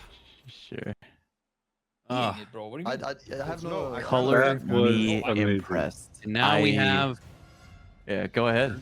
Now we have the victory lap, or as I like to call it, the world's most dangerous game of hot potato.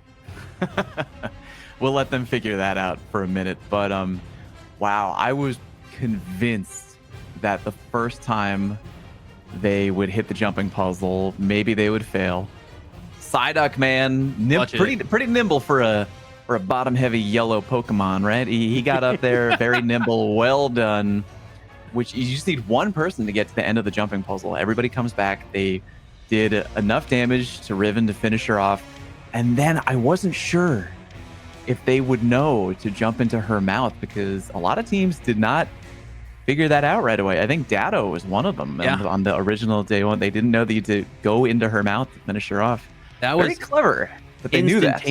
Instantaneous recognition of what could have been really disappointing. And yeah, you mentioned Psyduck, the big bottom Pokemon getting to the top. Not only that, but the Titan. I would have assumed, if you had to guess, probably the Hunter, right? Sure. Probably the best options for jumping in Destiny 2, but it's score one for Team Titan. This is the real Guardian games, Fallout. This is where the Titans can claim their trophy as the ones to get to the top first as Psyduck reaches the pinnacle. Welcome back, everyone, to Echo's Destiny 2 Blind Raid event, where we just witnessed the boys take down Riven with, albeit a lot faster than I thought they would. I think I'm probably the only doomer left internally in Echo that thought they were going to take a lot longer on it, but I'll admit my mistakes. I think they very much overgear the content, and it seems like that's sort of the case. They did a ton of damage, and now we're witnessing them go through the Queen's Walk encounter, which should put them through a little bit of a puzzle here, but nothing comparatively to Riven.